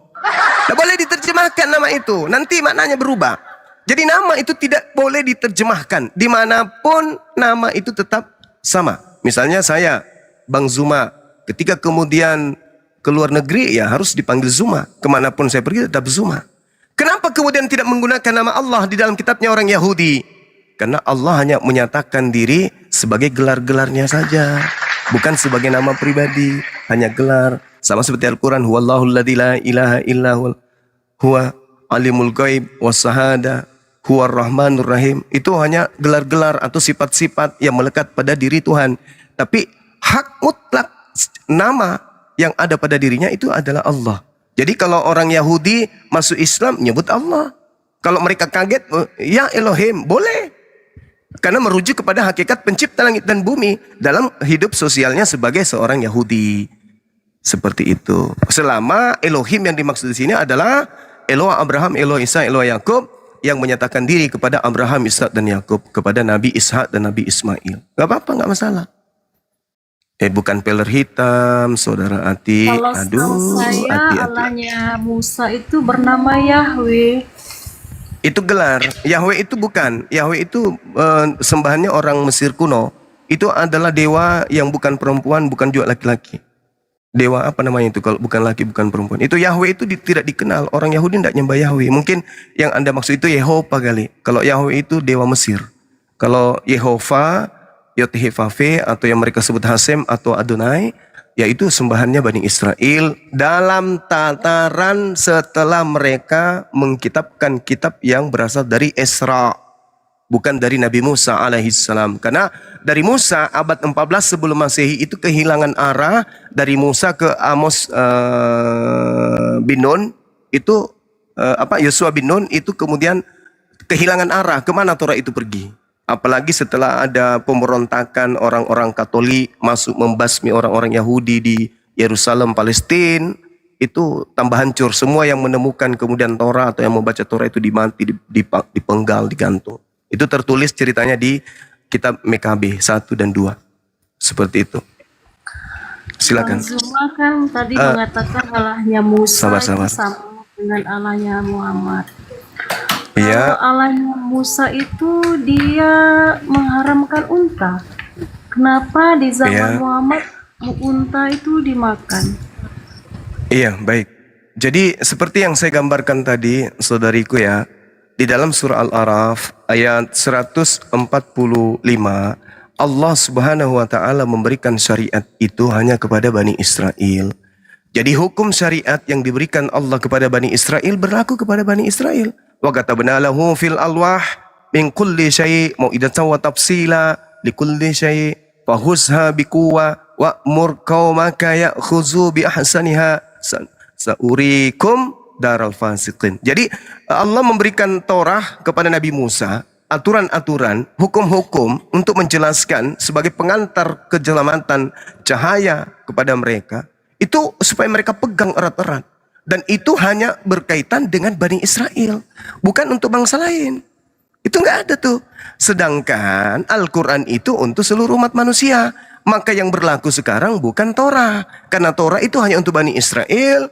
Dan setelah kemudian mereka melupakan dan merubah dan mengganti kitab suci, firman Tuhan, mereka mencampur adukkan itu. Maka Al-Quran datang sebagai pondasi akhir, perjanjian akhir, yaitu Al-Quran. Makanya Nabi Muhammad ketika datang, ya ayuhan nas, wahai seluruh umat manusia, inni rasulullahi ilaikum jami'a. Aku ini adalah utusan Tuhanmu untuk kalian semua. Sedangkan Nabi Musa, ya Bani Israel. Nabi Isa, ya Bani Israel. Hanya untuk Bani Israel. Yesus hanya untuk Bani Israel. Matius 15 nomor 24. Bukan untuk semua bangsa. Makanya kalau kita cari di dalam kitabnya Kristen, saudara kita, tidak ada itu Yesus mengaku, aku diutus kepada seluruh manusia. Itu nggak ada. Mau sampai dibolak-balik. Kecuali nanti ke depannya direvisi, ya wallahu alam bisawab. Tapi kalau hari ini, saya sebagai aktivis perbandingan agama, tidak pernah menemukan dalil di Bible bahwa Yesus mengaku diutus kepada seluruh manusia. Nggak ada. Nabi Muhammad aja yang mengaku itu. Inni rasulullahi ilaikum jami'a. Sekira begitu sementara saudariku. Adinda yang ada di bawah tolong naik. Saya mau ibadah sejenak. Jangan kemana-mana saudariku. Saya ibadah aja. Nanti insya Allah saya akan hadir kembali 10-15 menit. Silakan bertanya sepuasnya. Adinda siapa Bang tadi? Zuma, Naik dong. Atau siapa yang ada di ini bawah satu boleh lagi naik. terakhir. Boleh. Maksudnya gini kan, Iya silakan. katanya kan Taurat itu hanya untuk Bani Israel. Kalau begitu Iya. kenapa Muhammad menyuruh umat muslim sunat? Bukankah itu hanya untuk orang Israel? Baik. Masya Allah, ini pertanyaan yang sangat baik. Begini saudariku ya, kami sunat bukan karena ikut Torah. Demi Allah, kami bersunat itu bukan karena ikut Taurat. Lalu, karena perintah Allah langsung. Apa perintah Allahnya? Thumma awhayna ilaika anittabi'a millata Ibrahim hanifa. Hanif. Jadi, Nabi Ibrahim itu lurus. Perintahnya kemudian, wahai Nabiku Muhammad, ikutilah ajaran Nabi Ibrahim yang lurus. Apa ajaran Nabi Ibrahim? Nabi Muhammad kemudian menjelaskan, yaitu bersunat. Nabi Ibrahim bersunat. Perintahnya ikuti Nabi Ibrahim. Berarti dengan kata lain, kami diperintahkan untuk ikut sunat Nabi Ibrahim. Kami tidak disuruh ikuti sunatnya orang Yahudi. Bukan. Atau sunatnya yang ada dalam Torah. Bukan. Torah itu ada di zaman Nabi Musa. Sedangkan perintah sunat lebih dulu. Sama Nabi Abraham. Dan kalau saudari saya melihat di dalam Kejadian 17 nomor 6, 7 dan seterusnya, di situ Tuhan mengangkat, memproklamirkan, wahai Abraham, hukum sunnat kulub ini adalah perjanjian kekalku antara kamu, anakmu, keturunanmu secara turun-temurun sebagai perjanjian kekal tanpa akhir. Nah, nabiku Nabi Muhammad, iya, yang gimana? Bang Zuma bacakan ayat yang barusan, di mana tertulis itu? Itu jelas itu saudara. Summa auhayna ilaika anittabi'a millah. Millah. Kalau Anda belajar bahasa Ibrani, millah itu perjanjian kekal sunnat. Coba Anda lihat di dalam kitabnya orang Yahudi tentang millah. Kalau berbicara mengenai millah, itu berbicara mengenai sunat. Kalau tidak percaya silakan Anda gimana ceritanya ya? Silakan yang sering-sering ke Google. Iya. Kalau tidak percaya silakan Anda buka Google atau adik saya boleh bukakan nanti. Millah Ibrahim itu adalah sunat. Jadi perjanjian sunat itu dikenal dengan millah Abraham. Itu perjanjian sunat. Nanti dibantu sama adik saya. Iya. Maksud saya gini, untuk saya harus mengetahui ibadah. millah Ibrahim itu, Bang Zuma Iya. bacanya di mana? Di Taurat atau Oke. di... Saudariku, saudari, baik. Nabi Muhammad begini. Kata Allah, Nabi Muhammad itu menerima wahyu dan bukan dari dirinya sendiri. Nah, wahyu yang diterima oleh Nabi Muhammad itu berupa ilham yang masuk ke dalam dirinya, di mana ilham inilah yang menjadi kekuatannya untuk memutuskan atau menjatuhkan atau menetapkan satu perkara yang disebut sunnah. Maka Nabi Muhammad dalam sunnahnya, di hadisnya, ungkapannya dia katakan, Nabi Abraham itu sunat di usia 80, lalu kemudian Nabi dan fitrah itu adalah salah satunya adalah sunat. Maka kami diperintah oleh Nabi Muhammad untuk bersunat. Wajib bagi laki-laki. Begitu saudari. Maaf saya harus ibadah dulu. Dinda Alfi silakan dibantu saudari kita jawab seluruh pertanyaan beliau sebisa mungkin sesuai dengan kaidah yang kita tahu. Kalau ada yang kita tidak tahu nanti kita sampaikan itu PR. Silakan. Saya izin dulu ya, sahabat-sahabat. Yaudah, Alfi mempertanggungjawabkan ini dulu ya Kak Kismis ya, soal An-Nahl ayat 123 tadi. Di dalam An-Nahl ayat 123 dikatakan Bismillahirrahmanirrahim, summa auhayna ilaika anit tabi' millata Ibrahim hanifa. Di sini ada kata milah Ibrahim, Kak. Milah ini memang di dalam terjemahan Kemenak dia diterjemahkan sebagai kata agama. Sementara yang kami ketahui pada bahasa Arab itu agama itu berasal dari kata din, bukan milah. Nah, milah ini luas cakupan pemaknaannya. Nah, kalau kita berbicara soal milah, salah satunya saya menukil dari Jewish Learning ini ya. Ini pembelajaran keyahudian. The Brit Milah. Apa sih Brit Milah itu? Ntar kita menemukan ini kakakku. It's the Jewish ceremony in which a baby boy is circumcised. Jadi Brit Milah itu adalah ritual Yahudi dalam menyunatkan baby boy, anak laki-laki. Gitu kak. Ini milah. Britnya seremoni, milahnya circumcised. Jelas Kak Kismis?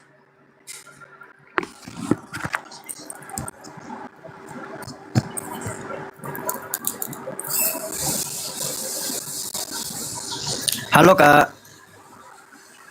Ya,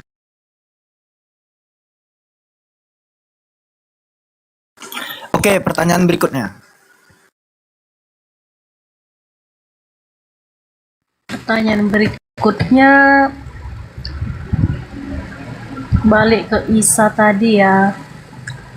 Isa ini kan menurut Muslim apakah sama dengan Yesus yang di Bible? Secara linguistik bahasa itu sama. Isa alaihissalam, Iso Mesiha dalam bahasa Aramaik, Yesua Hamasyah dalam bahasa Ibrani. Dalam tiga bahasa Semitik yang serumpun ini, secara linguistik atau padanan kata itu sama. Nah, mengenai tokoh, ini adalah tokoh yang sama, namun diceritakan dengan cerita yang berbeda. Baik dari Yahudi sendiri, dari Kristen, maupun dari pihak Muslim. Gitu kak. Dari tiga aliran ini menceritakan sosok satu tokoh ini dengan cerita yang berbeda. Gitu kak. Demikian. Kalau tokohnya sama tapi versinya beda, berarti ada kemungkinan satu di antaranya adalah kisah yang palsu. Bukan satu, tapi dua. Karena yang menceritakan satu tokoh ini ada tiga organisasi besar gitu. Saya bisa bilang ini komunitas atau organisasi besar. Bahwa Yahudi, kakak jangan kira Yahudi menceritakan sosok Yesus itu sama seperti apa yang diceritakan Kristen enggak ya.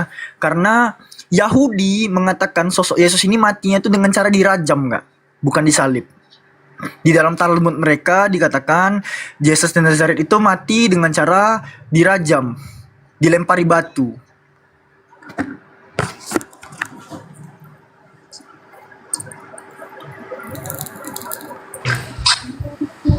Iya, kalau di Alkitab atau Bible kan kisah Yesus ini memang disalibkan. Kalau Yahudi katanya dirajam. Berarti Yahudi walaupun tidak ada penyaliban menurut Yahudi, tapi dirajam berarti ada kematian. Nah, itu Kalau terjadi di perbedaan. Al-Quran tidak ada kematian. Nah, itu Ada dua makanya yang sama. gini, Kak, kalau kita bicara soal Yahudi nih misalnya.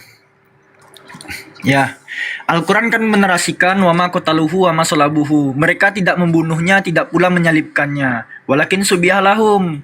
Melainkan yang mereka bunuh adalah orang yang diserupakan dengannya. Nah, konteks wama solabuhu itu tertuju kepada kalian memang, kepada Kristen. Wama kotaluhu, mereka tidak membunuhnya. Dengan cara apa? Dirajam. Gitu. Kan dikatakan jelas di Sanhedrin 43, ini berasal dari Sefaria ya. 43 nomor 20 dikatakan di sini on Passover Evedehang ya, pada malam Paskah mereka menggantung the corpse, mayat of Jesus Nazareth, Yesus dari Nazaret, after they killed him, setelah mereka membunuh dia by way of stoning, dengan cara dirajam, dilempari batu. Gitu Kak. Iya, berarti mereka mengakui ada peristiwa digantung, tapi setelah dirajam. Nggak disalib. Karena yang digantung itu, ya, karena yang digantung itu setelah mereka membunuh dengan cara dirajam, Kak. Jadi yang digantung itu mayat, Kak.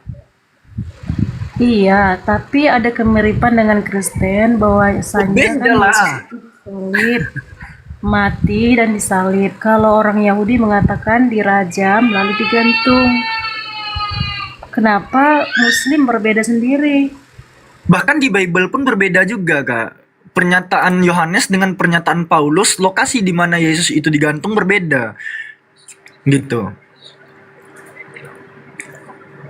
Kakak tahu nggak pernyataan Paulus di, misalnya saya menukil dari Kisah Para Pewarta pasal 5 nomor 30 misalnya nih. Saya tukil dari X ya, dari Kisah Para Pewarta pasal 5 nomor 30.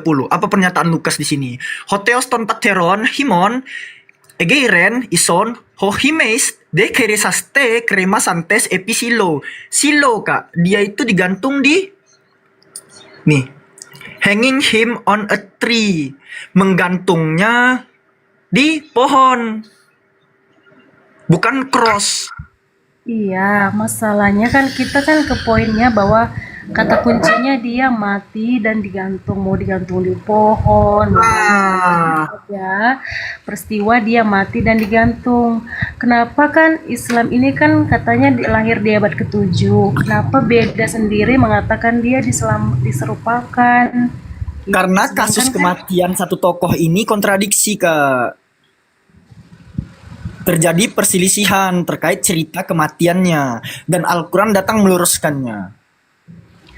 Nah, kalau misalnya terjadi kontradiksi kan harusnya tidak bertentangan jauh. Ini kan jauh. Misalnya gini, Muslim meluruskannya misalnya begini, dia tidak dimati dirajam atau misalnya ditombak gitu, tapi dia matinya misalnya dipotong lehernya, setelah itu dia digantung di atas. Kalau misalnya Kristen bilang dia disalib, kalau misalnya Yahudi bilang dia di pohon, harusnya kan Muslim misalnya menengahi di mana gitu. Ini kok bilang dia diserupakan gitu. Kakak tahu nggak? Dia bedanya itu seperti langit dan bumi gitu. Oke, kita kritisi apa pernyataan iblis di Matius 4. Kita kritisi pernyataan iblis di Matius 4. Apa kata iblis di Matius 4? Ini perikopnya tentang percobaan iblis di padang gurun ya, percobaan di padang gurun. Apa kata iblis? Ya, setelah iblis membawa Yesus ke atas gunung yang sangat tinggi dan memperlihatkan semua kerajaan dunia dan dengan kemegahannya, iblis berkata, "Semua itu akan kuberikan kepadamu jika engkau menyembah aku." Nah, sebelum pernyataan ini, pernyataan iblis tuh gini gak? Di ayat 6 ya. Iblis berkata kepada Yesus, "Jika engkau anak Elohim, jatuhkanlah dirimu ke bawah, sebab ada tertulis mengenai engkau, ia akan memerintahkan malaikat-malaikatnya dan mereka akan menantang engkau di atas tangannya supaya kakimu jangan teranduk kepada batu." Nah ini ya, iblis sedang menukil dalil yang ada di perjanjian lama. Tepatnya berasal dari, ini ada footnote-nya ya, dari Mazmur pasal 91 ayat 11 dan 12. Kita buka. Ya. Sebab malaikat-malaikatnya akan diperintahkannya kepadamu untuk menjaga engkau di segala jalanmu. Mereka akan menantang engkau di atas tangannya supaya kakimu jangan teranduk kepada batu. Masalahnya, sebelum ayat 11 dan 12 ini enggak. Kalau kita lihat ke dalam konteks Mazmur 91 ini, di ayat 8 ya, Kak. Nubuatan tentang Yesus ini engkau hanya menontonnya dengan matamu sendiri dan melihat pembalasan terhadap orang-orang fasik. Jadi Yesus itu cuman menonton pembalasan terhadap orang fasik di atas kayu salib, gak?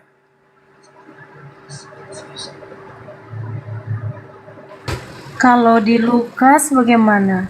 Itu kan lagi pula itu kan Zabur Mazmurnya Nabi Daud. Kenapa abang mengutip Mazmur Nabi Daud dan menyalahkan Nabi abang sendiri? Oke, kita ke Lukas. Gak apa-apa, saya ikuti. Kalau kakak berbicara soal Lukas, kita pergi ke Lukas pasal 23, nomor yang ke-33. Kakak harus tahu nih, Kak. Kakak harus tahu, ya. Lukas 23 butir 33. Ketika mereka sampai di tempat yang bernama Tengkorak, mereka menyalibkan Yesua di situ dan juga kedua orang penjahat itu, yang seorang di sebelah kanannya dan yang lain di sebelah kirinya.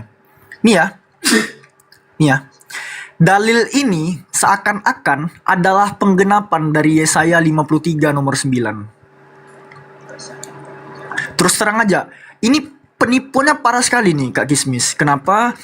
Seakan-akan ya kematian Yesua itu dikatakan dia itu mati di antara kedua orang penjahat. Yang mana narasi ini nantinya diklaim sebagai penggenapan dari nubuatan di dalam kitab Yesaya. Kita buka ya, Yesaya 53. Ini bahaya sekali nih. Yesaya 53 ayat 9. Nih ya. Yesaya 53 nomor 9, orang menempatkan kuburnya di antara orang-orang fasik dan matinya di antara penjahat-penjahat. Tahu nggak Kak? Sebenarnya ini tipuan terjemahan Kak Gismis. Diksi dan dalam matinya ia ada di antara penjahat-penjahat, lalu ini diklaim nubuatan dan penggenapannya di Lukas 23 tadi. Sebenarnya ini tipuan terjemahan. Karena kenapa?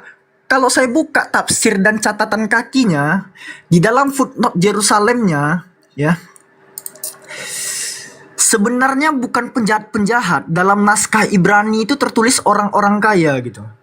Makanya nanti kalau kita lihat di Yesaya 53 tadi ya, kita lihat di dalam Yesaya 53 nomor 9 tadi, dalam konteks bahasa Inggrisnya, kita buka NKJV ya. And they met his grave with the wicked and with the rich at his death. Dan bersama orang kaya dalam matinya. Bukan bersama penjahat. Tapi tetap ada kata dia mati. Ini bukan soal tapi nggak tapinya Kak gitu. Kakak menyandarkan kebenaran di kitab yang terjemahannya diobrak-abrik gitu Kak. Enggak, maksud saya kan gini, abang tadi kan bilang ada dua kitab yang salah, yaitu Bible dan Talmudnya Yahudi gitu. Sedangkan ada kemiripan antara Talmud dan Bible, sedangkan Al-Quran beda sendiri. Apakah kalau misalnya kita misalnya ke kehidupan sosial kita kan, kalau ada kesaksian dua orang yang sama, itu lebih dipercaya daripada satu orang yang berbeda tentang kesaksian apa aja gitu, misalnya tentang pencurian atau tentang kesaksian apa aja lah gitu. Nah makanya kita balikkan ke kisah penyalipan. Kenapa kitab yang abad ke-7 ini kok beda sendiri? Lalu kan kalau di Bible ini kan kisahnya, kronologinya ada, orang-orang yang membunuhnya, saksi mata ada, di tahun berapa, di bawah pemerintahan siapa ada, gitu. Kenapa yang kitab yang dibawa oleh Muhammad ini kok tiba-tiba kok berubah sendiri, tapi nggak ada kronologinya gitu. Kalau memang dia betul diserupakan, harusnya kan di situ ada peristiwa-peristiwanya yang hampir mirip dengan Bible. Lalu tiba-tiba misalnya gini, ada seorang misalnya namanya si Udin gitu, si Udin lalu melihat bahwa Yesus itu diserupakan, lalu dia terbang gitu. Kenapa kok tiba-tiba nggak ada saksi, nggak ada kronologi, dia tiba-tiba diangkat gitu. Kakak ngomongin kesaksian dua orang itu lebih tervalidasi. Masalahnya gini kak, nggak ada validasi sama sekali dari keempat gospel kanonik yang kakak gaung-gaungkan dari tadi tuh nggak ada. Kenapa? Ini alasannya kenapa saya masih menjadi seorang muslim kak. Dan bangga sekali saya orang tua saya itu seorang muslim. Pertama kakak harus tahu, penulis gospel keempat-empatnya anonimus semua. Penulisnya nggak diketahui, tapi tulisannya dipercaya. Coba, ini logika dasar dari mana nih? Gitu. Coba, ini gue bawa data dari Katolik misalnya nih ya, Katolik Identitas. Ini .bni.education ya, ini punya universitas gitu. Nah, apa diterangkan oleh mereka-mereka di sini? The authorship ini kita translatekan aja lah ya. Apa dikatakan di sini soal Markus ya? Pengarang Injil yang diberi nama Markus tidak diketahui. Markus 1 nih gak. Matius apalagi gak. Matius juga dikatakan demikian. Pengarang Injil yang diberi nama Matius juga tidak pasti. Lukas, apa dikatakannya? Keaslian Injil yang diberi nama Lukas juga tidak pasti. Apalagi Yohanes kak. Yohanes yang kalian sering bawa pada mulanya firman itu. Keaslian Injil yang diberi nama Yohanes masih menjadi misteri. Keempat penulisnya aja nggak diketahui kak. Keempat penulis gospel yang di kanon ini tidak diketahui siapa. Bagaimana dengan sejarawan-sejarawan yang bukan Kristen, misalnya Pliny the Younger, Josephus, Tacitus, yang tidak menyangkal adanya kematian dari seorang manusia suci yang lahir dari perawan suci.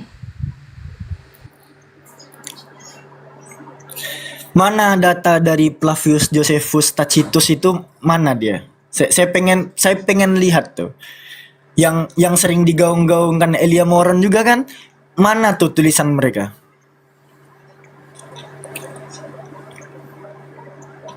Mana? Itu kan sejarawan yang terkenal, diakui oleh dunia. Bukan Iya, yang, tapi tulisannya mana? Tulisannya mana? ya bisa kita lihat di Google kan, bisa kita lihat tulisan-tulisan Tacitus, Pliny the Younger, Josephus. Mereka kan orang-orang pintar, mereka bukan yang buta huruf atau nggak bisa ngerti sejarah gitu. Kita tahu mereka orang-orang pintar. Nah, masalahnya yang diklaim sama teman-teman dari Kristen ini, mereka menceritakan soal Yesus itu tuh mana datanya gitu loh. Mana saya pengen tahu gitu. Abang kan bisa lihat tadi sumber-sumber Katolik itu kan dari Google. Ya kalau misalnya kita mau lihat tentang buku-bukunya Tacitus ya kita cek juga di Google. Ya kalau cuman ngomong gitu kak gini kak ya. Sebenarnya nggak serunya tuh gini kak. Harusnya siapa yang berdalil dia yang membuktikan, harusnya begitu ya, harusnya begitu. Nah, bernarasi itu pentingnya, makanya saya dari tadi open cam itu biar saya bisa mempertanggungjawabkan apa yang saya sampaikan. Dan bawa Josephus Flavius ini gimana ya kak? Ini saya tunjukkan aja sama kakak nih ya. Kalau aku nggak boleh bawa Josephus Flavius, abang nggak ngapain juga buka Talmud-Talmudnya orang Yahudi. Ini. Kakak kan nggak bisa nunjukin, saya tunjukin. Ini kan tulisan Flavius Josephus yang kalimatnya itu seperti ini misalnya. Sekiranya waktu ini hiduplah Yesus orang bijak, jika memang seorang harus memanggilnya seorang pria atau rabi, sebab dialah yang melakukan perbuatan-perbuatan yang mengejutkan dan menjadi guru bagi orang-orang yang menerima kebenarannya dengan senang hati. Dia memenangkan banyak orang Yahudi dan banyak orang Yunani. Dia adalah Kristus, dan ketika atas tuduhan orang-orang utama di antara kita, Pilatus telah menghukumnya di kayu salib. Kan gitu ya, lebih kurang tulisan Flavius Josephus. Tapi tanggapannya apa kak? Tanggapan skolar kak? para skolar atau para ahli memperdebatkan apakah bagian ini awalnya ditulis oleh Josephus atau ditambahkan oleh seorang Kristen di kemudian hari. Iya, itu kan tanggapan orang, siapa aja boleh ngomong. Tapi Loh, Josephus kan yang sejarawan. makanya Misalnya gini, karena Kak, abang misalnya gini, kita kan abang misalnya berbicara. nulis jurnal. Gini loh bang, abang misalnya nulis jurnal sesuatu tentang apa gitu, lalu ada orang yang menanggapi, ya nggak masalah toh.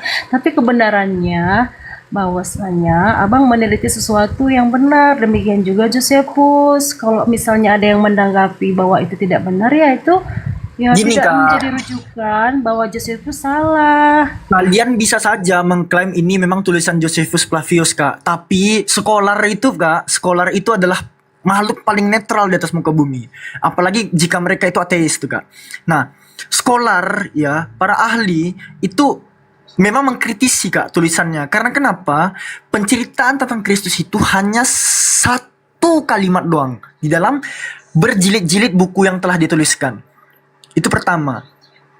Makanya diperdebatkan apakah itu memang tulisan Josephus asli atau tambahan yang ditambahkan oleh seorang Kristen di kemudian hari untuk memvalidasi kepercayaan mereka, kepercayaan Kristen. Ini menjadi lebih terkenal pada abad pertengahan sebagai bukti kisah karena menunjukkan tujuan sudut pandang orang luar. Bagian ini bermasalah karena ini adalah satu-satunya referensi tentang Yesus dalam tulisan Josephus. Yang Ya ganjil udah. adalah, ini saya lanjut baca Ya nih. udah. Yang ganjil adalah kenyataan bahwa jika Josephus percaya pada Yesus adalah Kristus, seharusnya ada lebih banyak rincian dan referensi tentang misi para rasul di seluruh kekaisaran. Namun setelah bagian ini, ia melanjutkan dengan menggambarkan lebih banyak pelanggaran dan konflik di bawah pemerintahan Romawi. Beberapa sarjana modern berusaha untuk memulihkan yang asli dengan menghilangkan referensi kristologi, mengubahnya menjadi hanya satu laporan lagi dari pesaing mesianis. Kakakku, tulisan siapa? Nah, biar tahu, ini sumber yang saya baca berasal dari Rebecca de Nova, seorang ahli yang berasal dari Portugis Prancis. Ya udah, sekarang coba tunjukkan satu ahli sejarawan yang dekat dengan peristiwa penyaliban yang membenarkan bahwa Isa itu diserupakan. Ngapain? Apa tujuannya sejarawan ngomong kayak gitu? Ya, untuk mendukung Al-Quran. Mendukung Al-Quran? Iya, tadi kan Gini, abang kan Kak, maksudnya gini loh, Al-Quran coba itu tidak berikan pernah satu membantah. saja sejarawan yang mendukung bahwasanya Yesus itu memang tidak disalibkan, tapi sejarawan yang terkenal lah ya, bukan yang abal-abal atau yang belakangan ini baru muncul gitu. Kak, narasi Al-Quran itu tidak membantah adanya kasus penyaliban.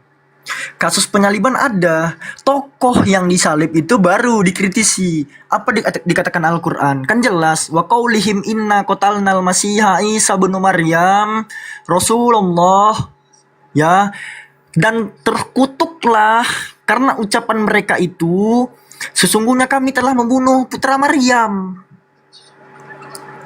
Apa lanjutan dari Quran? Wama kotaluhu, mereka tidak membunuhnya. Wama solabuhu, mereka tidak Maksud menyalibkannya. saya sejarawan yang mendukung Al-Quran. Ngapain? Al-Quran nggak perlu didukung, nggak ngapain? Karena Alhamdulillah. kan peristiwa Masya itu Allah. gini loh bang, peristiwa itu kan peristiwa yang spektakuler. Masa kan nggak ada yang mendukung bahwasanya Isa tidak disalibkan gitu. Nih, penutup nih ya sebelum dilanjutkan Bang Zuma. Kakakku, yang pertama, Karena kakak membawakan kisah Flavius Josephus tadi dan saya telah membantahnya dengan pernyataan Scholar, maka antitesis yang kakak keluarkan itu nggak ada kak untuk membantah pernyataan saya bahwa para ahli itu memperdebatkan bagian ini awalnya ditulis oleh Josephus atau ditambahkan oleh seorang Kristen di kemudian hari. Ini nggak bisa kakak bantah. Lalu yang kedua kak, kalau kakak mempertanyakan sejarawan mana yang mengatakan oh ada peristiwa yang menyatakan bahwa Nabi Isa itu diserupakan, nggak perlu kak. Gak perlu. Kenapa? Karena gini kakakku ya, penyaliban itu tetap ada. Umat muslim itu nggak membantah hal tersebut gitu. Penyaliban itu tetap ada, tapi Allah menggantikan utusannya dengan seorang yang fasik, seorang pendosa gitu, seorang yang terkutuk di atas kayu salib. Galatia 3:13. Gitu loh kakakku. Nah, sama halnya seperti ini. Kalau kakak berbicara soal itu kan peristiwa besar. Sama halnya seperti ini kak. Waktu Yesus itu disalib, banyak orang-orang kudus bangkit dari kubur. Tidak satu pun sejarawan abad pertama menceritakan hal ini gitu. Padahal itu peristiwa besar loh. Banyak mumi bangkit dari kubur, tapi nggak ada satupun sejarawan yang menceritakan. Ya, demikian. Silakan Mau Zuma. Baik. Syukran Adinda. Jadi gini, Seri Kismis. Jadi gini, apa yang diceritakan oleh buku yang konon ceritanya sejarawan itu tidak dibantah oleh Al-Quran, dan sejarawan pun tidak membantah Al-Quran terkait penyaliban.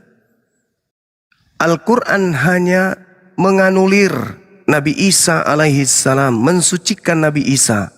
Penyaliban itu ada, sejarawan mengatakan penyaliban ada, yang disalib namanya Yesus. Al-Quran tidak mengatakan penyaliban itu tidak ada. Al-Quran mengatakan penyaliban itu ada, pembunuhan itu ada. Sejarawan mengatakan hal yang sama kan? Gak ada yang keliru di situ.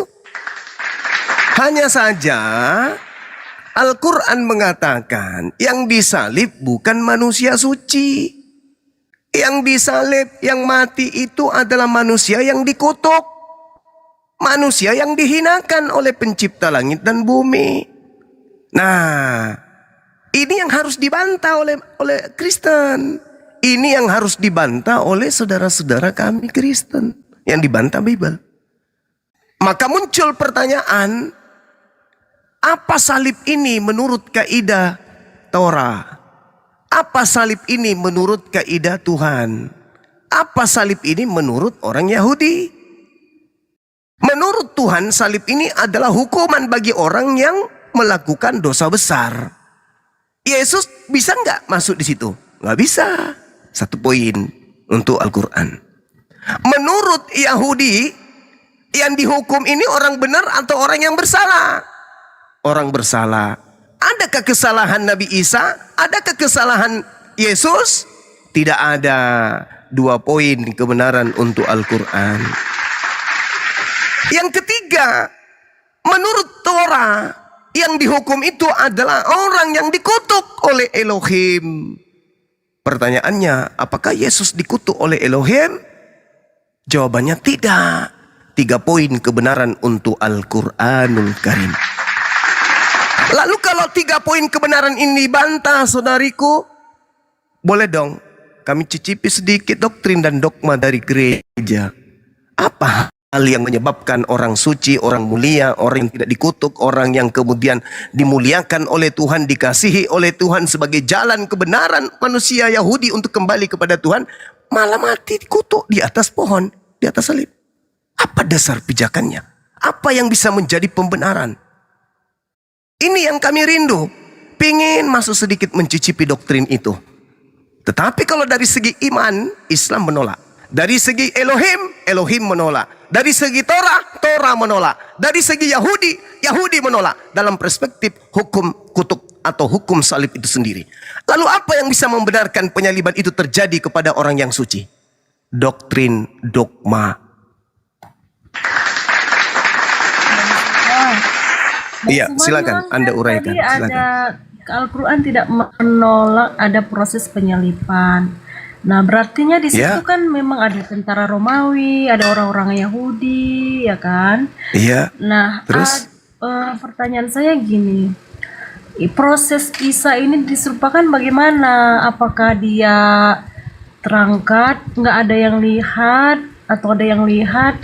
Lalu, apakah yang diserupakan ini dia kenapa nggak teriak-teriak aku bukan Isa gitu? Kenapa kok pasrah aja dia disalib? Padahal dia diserupakan, nggak ada angin, nggak ada hujan, tiba-tiba disalib gitu. Bang Da, izin turun Bang Da.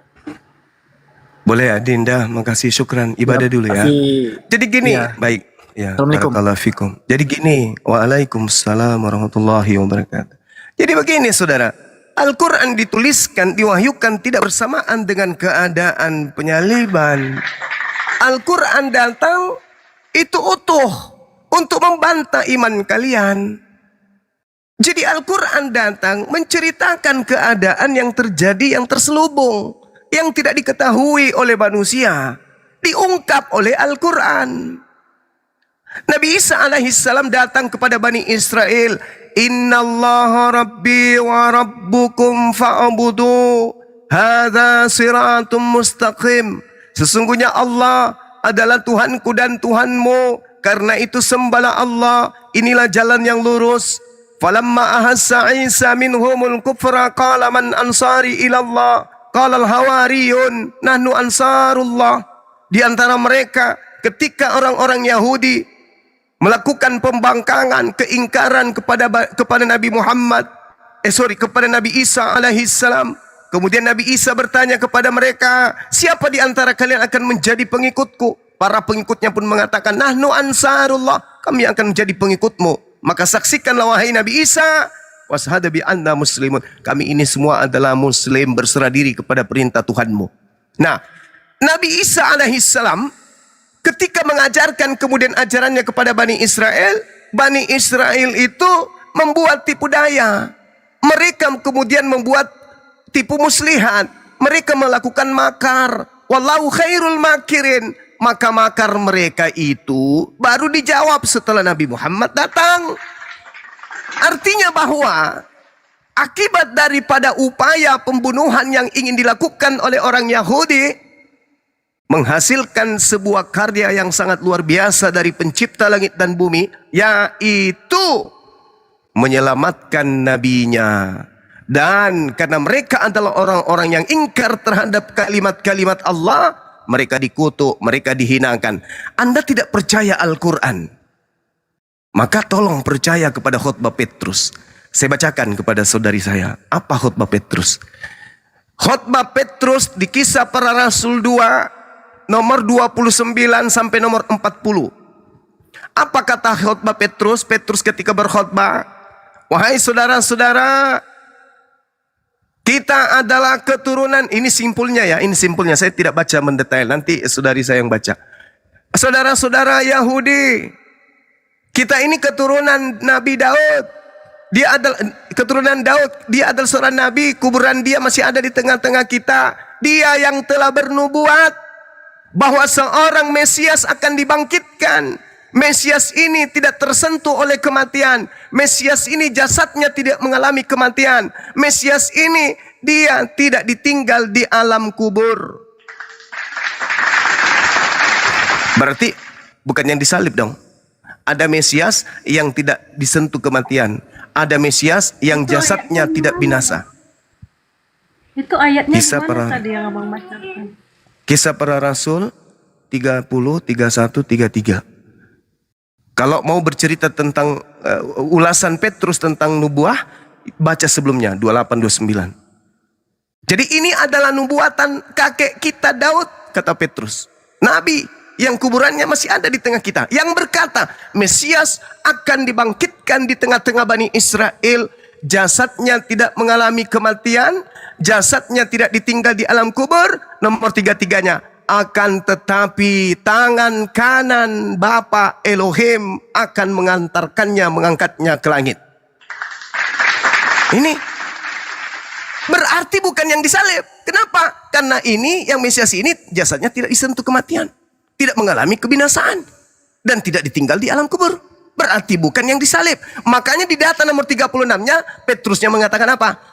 Oleh karena itu seluruh Israel harus tahu bahwa Yesus yang kau bunuh itu, yang kau salib itu, telah dijadikan menjadi Tuhan dan Kristus untuk kalian. Tuh, jelas itu. Berarti ada dua sosok. Yang pertama yang tidak mengalami kematian, jasadnya tidak binasa. Yang kedua yang mengalami binasa, yang ada di kubur. Berarti penyaliban itu ada. Ada yang diselamatkan, ada yang disalibkan. Itu khotbah Petrus yang menarasikan itu, saudariku. Dan Al-Quran mengatakan bahwa memang mereka tidak membunuh membunuh Nabi Isa. Bal barrafa'ahullahu ilaihi. Melainkan Nabi Isa diangkat. Nah, Nabi Isa diangkat. Baca 2 Petrus Kisah Para Rasul 2 nomor 436. Apa kata Petrus di sana? Malaikat Tuhan atau tangan kanan Elohim mengangkat, meninggikan kemudian Mesias itu ke langit. Al-Quran tidak keliru mengatakan itu. Penyaliban ada, jadi Al-Quran tidak membantah sejarawan. Penyaliban itu ada. Konon ceritanya Yesus, Al-Quran mengatakan diserupakan, berarti disamakan dengan Isa. Berarti ada Isa palsu, ada Yesus palsu. Ya Allah ya Karim, begitu indahnya Al-Quran ini. Coba Anda lihat kemudian nasihat Yesusnya. Apa kata Yesus? Mesias palsu artinya apa? Yesus palsu. Akan datang memakai namaku. Artinya apa? Yesus yang bukan Yesus mengaku Yesus. Dan berkata akulah dia. Artinya Yesus yang palsu mengatakan akulah Yesus. Berarti yang disalibkan adalah Mesias palsu. Dalil Al-Quran tidak pernah kemudian. Kenapa Ya, silakan. kenapa abang bersandar atau mengambil pembelaan dari kitab para rasul yang abang sebelumnya tuduh sebagai kitab tulisan manusia palsu untuk membenarkan Isa tidak disalibkan? Oke, baik. Al-Quran surah Al-Baqarah menyatakan begini. A'udzubillahi minasyaitonirrajim di ayat 75 sampai ayat 79. Apa kata Al-Quran? Bismillahirrahmanirrahim. Afatatma'una ayyu'minu lakum wa qad kana fariqum minhum yasma'u kalam Allah thumma yuharrifunahu min ba'di ma aqalu wa hum ya'lamun. Maka apakah kamu wahai orang Islam sangat mengharapkan mereka akan percaya kepadamu, sedangkan segolongan dari mereka mendengarkan firman Allah. Saya ulang, segolongan dari mereka mendengarkan firman Allah, lalu mereka mengubahnya setelah memahaminya, padahal mereka mengetahui. Wa idza laqul ladina amanu qalu amanna wa idza khalau ba'duhum ila ba'd qalu atuhadditsunahum bima fatahallahu alaikum. Dan apabila mereka berjumpa dengan orang beriman, mereka berkata kami beriman. Tetapi apabila kembali kepada mereka pada sesamanya, mereka mengatakan bahwa apakah akan kamu ceritakan kepada mereka apa yang telah diterangkan Allah kepadamu, sehingga mereka dapat menyangga kamu di hadapan Tuhanmu. Tidakkah kamu mengerti? Lalu Al-Quran mengatakan apa? Awala ya'lamuna annallaha ya'lamu ma yusirruna wa ma yu'linun. Tidakkah mereka tahu bahwa Allah mengetahui apa yang mereka sembunyikan, apa yang mereka tampakkan, apa yang mereka perlihatkan, apa yang mereka sembunyikan? Allah tahu. Wa minhum ummiyuna la ya'lamuna al-kitaba illa amaniya wa inhum illa yazunnun. Dan di antara mereka ada yang buta huruf, tidak memahami kitab, kecuali hanya berangan-angan dan mereka hanya menduga-duga. Saya menduga. Kalau menduga berarti ada unsur kebenaran, meskipun tidak mutlak benar. Berarti ada unsur kebaikan, meskipun tidak mutlak baik. Fawailul ladzina yaktubuna al-kitaba bi aydihim thumma yaquluna hadza min indillah. Maka celakalah mereka yang menulis sebuah buku dengan tangan mereka sendiri dan berkata ini dari Allah, padahal itu bukan dari Allah, hanya untuk menjualnya dengan harga dengan nilai yang murah. Jadi Al-Quran mengajarkan kami bahwa ada sekelompok orang yang menyembunyikan, mencampur adukan. Ya ahlal kitab, lima talbisunal haqqa bil batil wa taktumul haqqa wa antum ta'lamun. Mereka menyembunyikan, mereka mencampur adukan antara kebenaran berita yang benar dengan berita yang bohong. Jadi kalau hari ini Anda mengatakan, kenapa Anda menggunakan untuk membenarkan? Lah, tidak sama sekali. Al-Quran sudah final. Nabi Isa alaihi salam itu diangkat ayatnya Al-Quran surah An-Nisa ayat 158. Barrafa'ahullah ilai wa kanallahu azizan hakima. Allah mengangkat Nabi Isa alaihi salam. Mereka tidak membunuh Nabi Isa alaihi salam. Wa ma qatalu wa ma salabu walakin syubbiha lahum. Tidak dibunuh, tidak disalibkan. Selesai. Apa masih butuh kitab lain? Enggak. Kami tidak beriman kepada kitab-kitab saudara. Kami hanya menyampaikan data itu bahwa apa yang diterangkan Al-Quran itu juga ada keterangannya di dalam kitab saudara. Sekarang masalahnya di Anda. Percayakah Anda kepada kitab saudara atau justru tidak? Seperti itu adanya, saudariku. Silakan.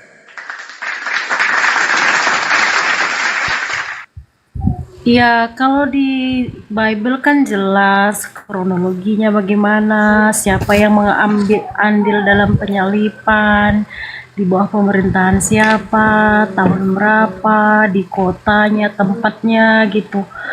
Masa kan gini loh, kenapa kok tiba-tiba berubah di kitab Al-Quran yang baru datang di abad ke-7?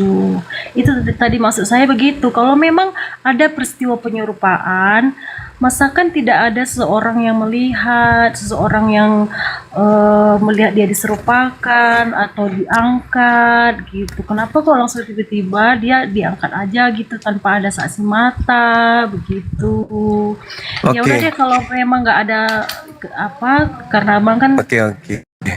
ya udah itu aja deh. Baik, boleh saya bertanya satu aja pertanyaan terkait dengan materi ini. Sederhana, pelan-pelan, dan tidak sulit untuk menjawab. Boleh? Ya silakan. Markus 16 nomor 12, penulis Markus berkata, Yesus menampakkan diri dalam rupa yang lain. Pertanyaan saya, dari mana Markus tahu kalau itu adalah Yesus yang asli? Silakan. Apa tadi? Markus 16. Markus 16 nomor 12. Dari mana Markus tahu sedangkan dia tidak ada pada saat penyaliban dan dia tidak ada pada saat Yesus merubah rupa? Ingat, di situ dia mengatakan Yesus kemudian menampakkan diri kepada kedua orang tersebut dalam rupa yang lain. Saya tanya pada saudariku ini, dari mana penulis Markus tahu kalau itu adalah Yesus yang asli padahal dia dalam rupa yang lain, dan dari mana Markus tahu kalau itu rupa lain? Silakan.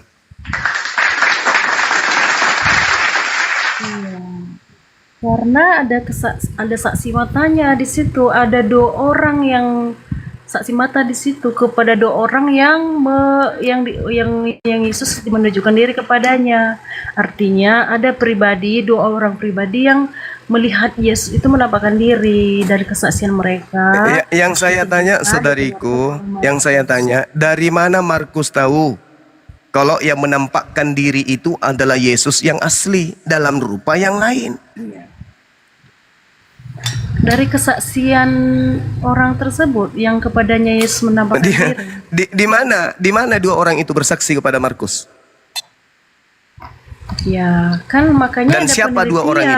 Ada, ya makanya itulah perlunya ada penelitian. Iya.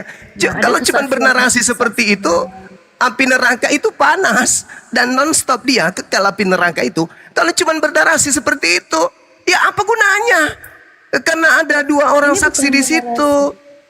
Nah, iya. Sekarang mana? Mana coba? Coba saudariku mana? Orang-orang yang dari mana Markus tahu kalau itu Yesus yang asli? Ya, dari mana Markus tahu kalau itu Yesus yang asli? Kan ada dua orang di situ. Selain apa Markus, hubungannya ada dua dengan orang? Justru Markus yang menarasikan.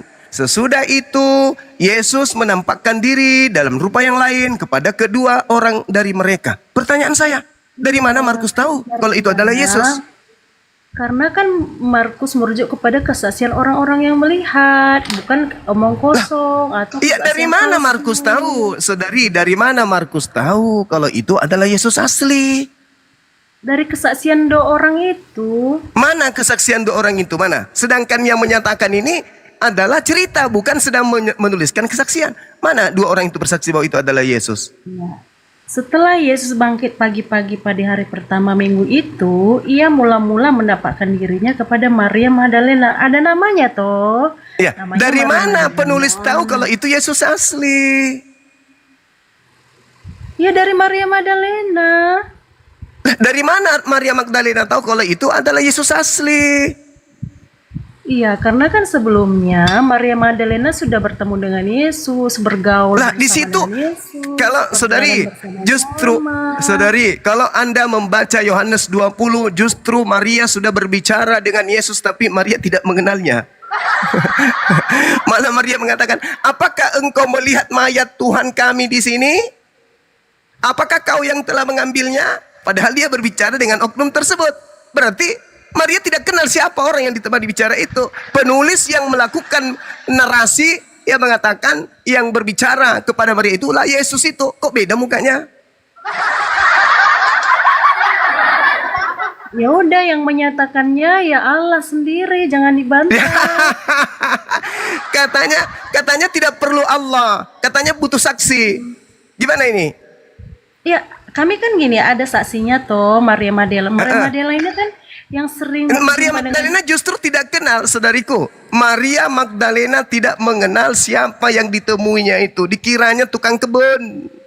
Enggak, jangan lari, kita masih di Markus 16. Saudariku, Anda mengatakan, saya kan bertanya nih, dari mana Markus tahu kalau itu adalah Yesus yang datang dalam rupa lain? Anda mengatakan kesaksian. Kesaksian Dari dua orang Maria itu. Di mana dua orang itu Magdalena. bersaksi?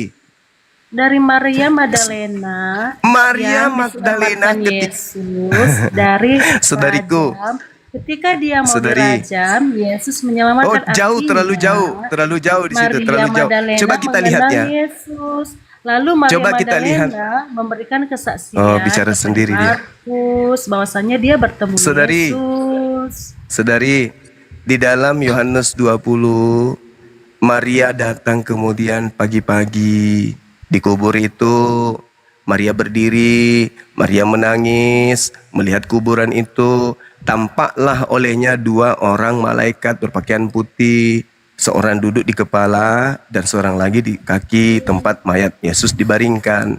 Lalu kata makhluk ini, "Ibu, mengapa engkau menangis?" Maria berkata kepada mereka, "Tuhanku, Tuanku, maksudnya Tuhanku itu maksudnya Yesus. Yesusku telah diambil orang dan aku tidak tahu di mana dia diletakkan." Padahal yang ditemani bicara Maria ini adalah konon Yesus. Pertanyaannya, itu kenapa Maria? beda konteks. Ini Markus. Oh, Sekarang lompat ke konteks. Yohanes. Nah, sekarang kalau begitu, Ayo, makanya jangan ke Maria, lompat ke Dek. Yohanes. Makanya jangan ke Maria. Kita ke Markus saja. Markus 16:12 Iya. jangan ke Maria dong. Anda yang ke Maria tadi kan? Ini kan Iya ada kan? ayat 9. Ayat 9 kan ada Anda yang, Markus 16. Anda yang ke Maria. Ayat 9. Sekarang Markus 16-nya ini, pertanyaan saya, dari mana pengarang Markus tahu kalau itu Yesus asli? Dari Maria Magdalena. Loh kok Maria Magdalena? Katanya jangan ke Maria. Kita bicara coba kamu saudari Kan saya ada tunjukkan. kronologinya. Oke. Tolong Kan ada tunjukkan di mana kronologinya. Yohanes. Sorry. Tolong saudari saya tunjukkan di mana Maria bertemu Markus. Iya. Ya, di mana? Untuk mengerti Bible kan ini ada kronologi. harus Roh Kudus. toh. Bukan, ada kronologinya. Ayo kita baca dari ayat 1 kalau mau. Ya, silakan. Maria Magdalena, Maria ibu Yakobus, Salome dan seterusnya membawa rempah-rempah ya, dibawanya ke kubur Yesus. Oke. Nah, Iya. sekarang permasalahannya adalah cerita yang dibangun Markus di Markus 16 ini adalah cerita yang tadi yang saya terangkan di dalam Yohanes 20. Di situ Maria pada saat kejadian berbicara dengan Yesus tapi Maria tidak kenal. Kan begitu. Kan ini berbicara mengenai diserupakan. Maka muncul pertanyaan ketika Markus mengatakan di data 9, setelah Yesus bangkit pagi-pagi pada hari pertama minggu itu, dia mula-mula menampakkan diri kepada Maria. Nah, tadi yang saya cerita Yohanes 8, Yohanes 20 itu kan. Itu Kan Maria beda tidak mengenal konteks. Yesus. Beda Waktu Maria konteks. tidak mengenal itu kan masih di kuburan tuh. Kalau ini Ya itulah yang saya tanya, saudari. Kan ada Dari mana Maria? Dari mana Markus tahu? Sudahlah ya. Maaf, saudari. Mungkin saudari butuh istirahat. Anda susah untuk membohongi kami di sini. Susah. Enggak, Kami umat Islam ada itu berakal sehat. Maaf, Anda istirahat aja. Anda sudah saya jawab semua pertanyaan dan saya puaskan Anda dengan jawaban-jawaban. Saya tidak butuh orang yang memperbodoh diri sendiri, menipu diri sendiri. Silakan ke gereja, kipas-kipas pendeta supaya pendeta Anda semakin sejahtera. Silakan yang lain yang naik, yang berakal, jangan kayak iblis, bermulut manis tapi otak berkarat dan lidahnya menyesatkan. Pertanyaan saya tadi sederhana, dari mana pengarang Markus tahu kalau itu adalah Yesus asli dalam rupa yang lain? Katanya lihat ke Maria. Oke, saya salto ke Maria. Saya infokan Yohanes 20. Di situ katakan, jangan ke situ, itu beda konteks. Lalu mau kemana paleknya? Mau kemana? Kita mau kemana kalau bukan ke situ? Anda yang membawa Maria. Sekarang Anda yang mengatakan kemudian jangan ke situ. Alamak. Maaf ya, saya bukannya tidak mengizinkan Anda untuk berlama-lama di sini. Kalau Anda jujur, lidah Anda tidak mengantar Anda ke neraka, ya silakan sampai 2 tahun pun di atas ini nggak apa-apa. Tapi dengan cara Anda menipu seperti iblis begitu, itu nggak bagus.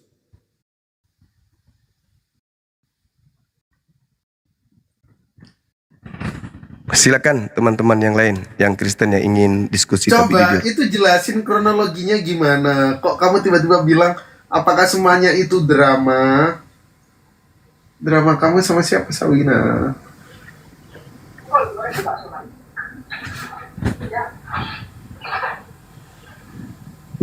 Saya.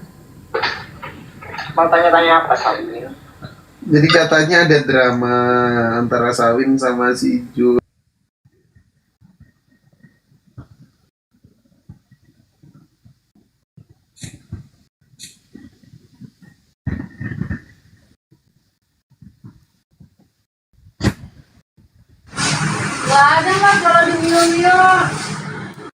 Ini kayaknya lawan teleponannya tadi nih. Halo saudara Kojon.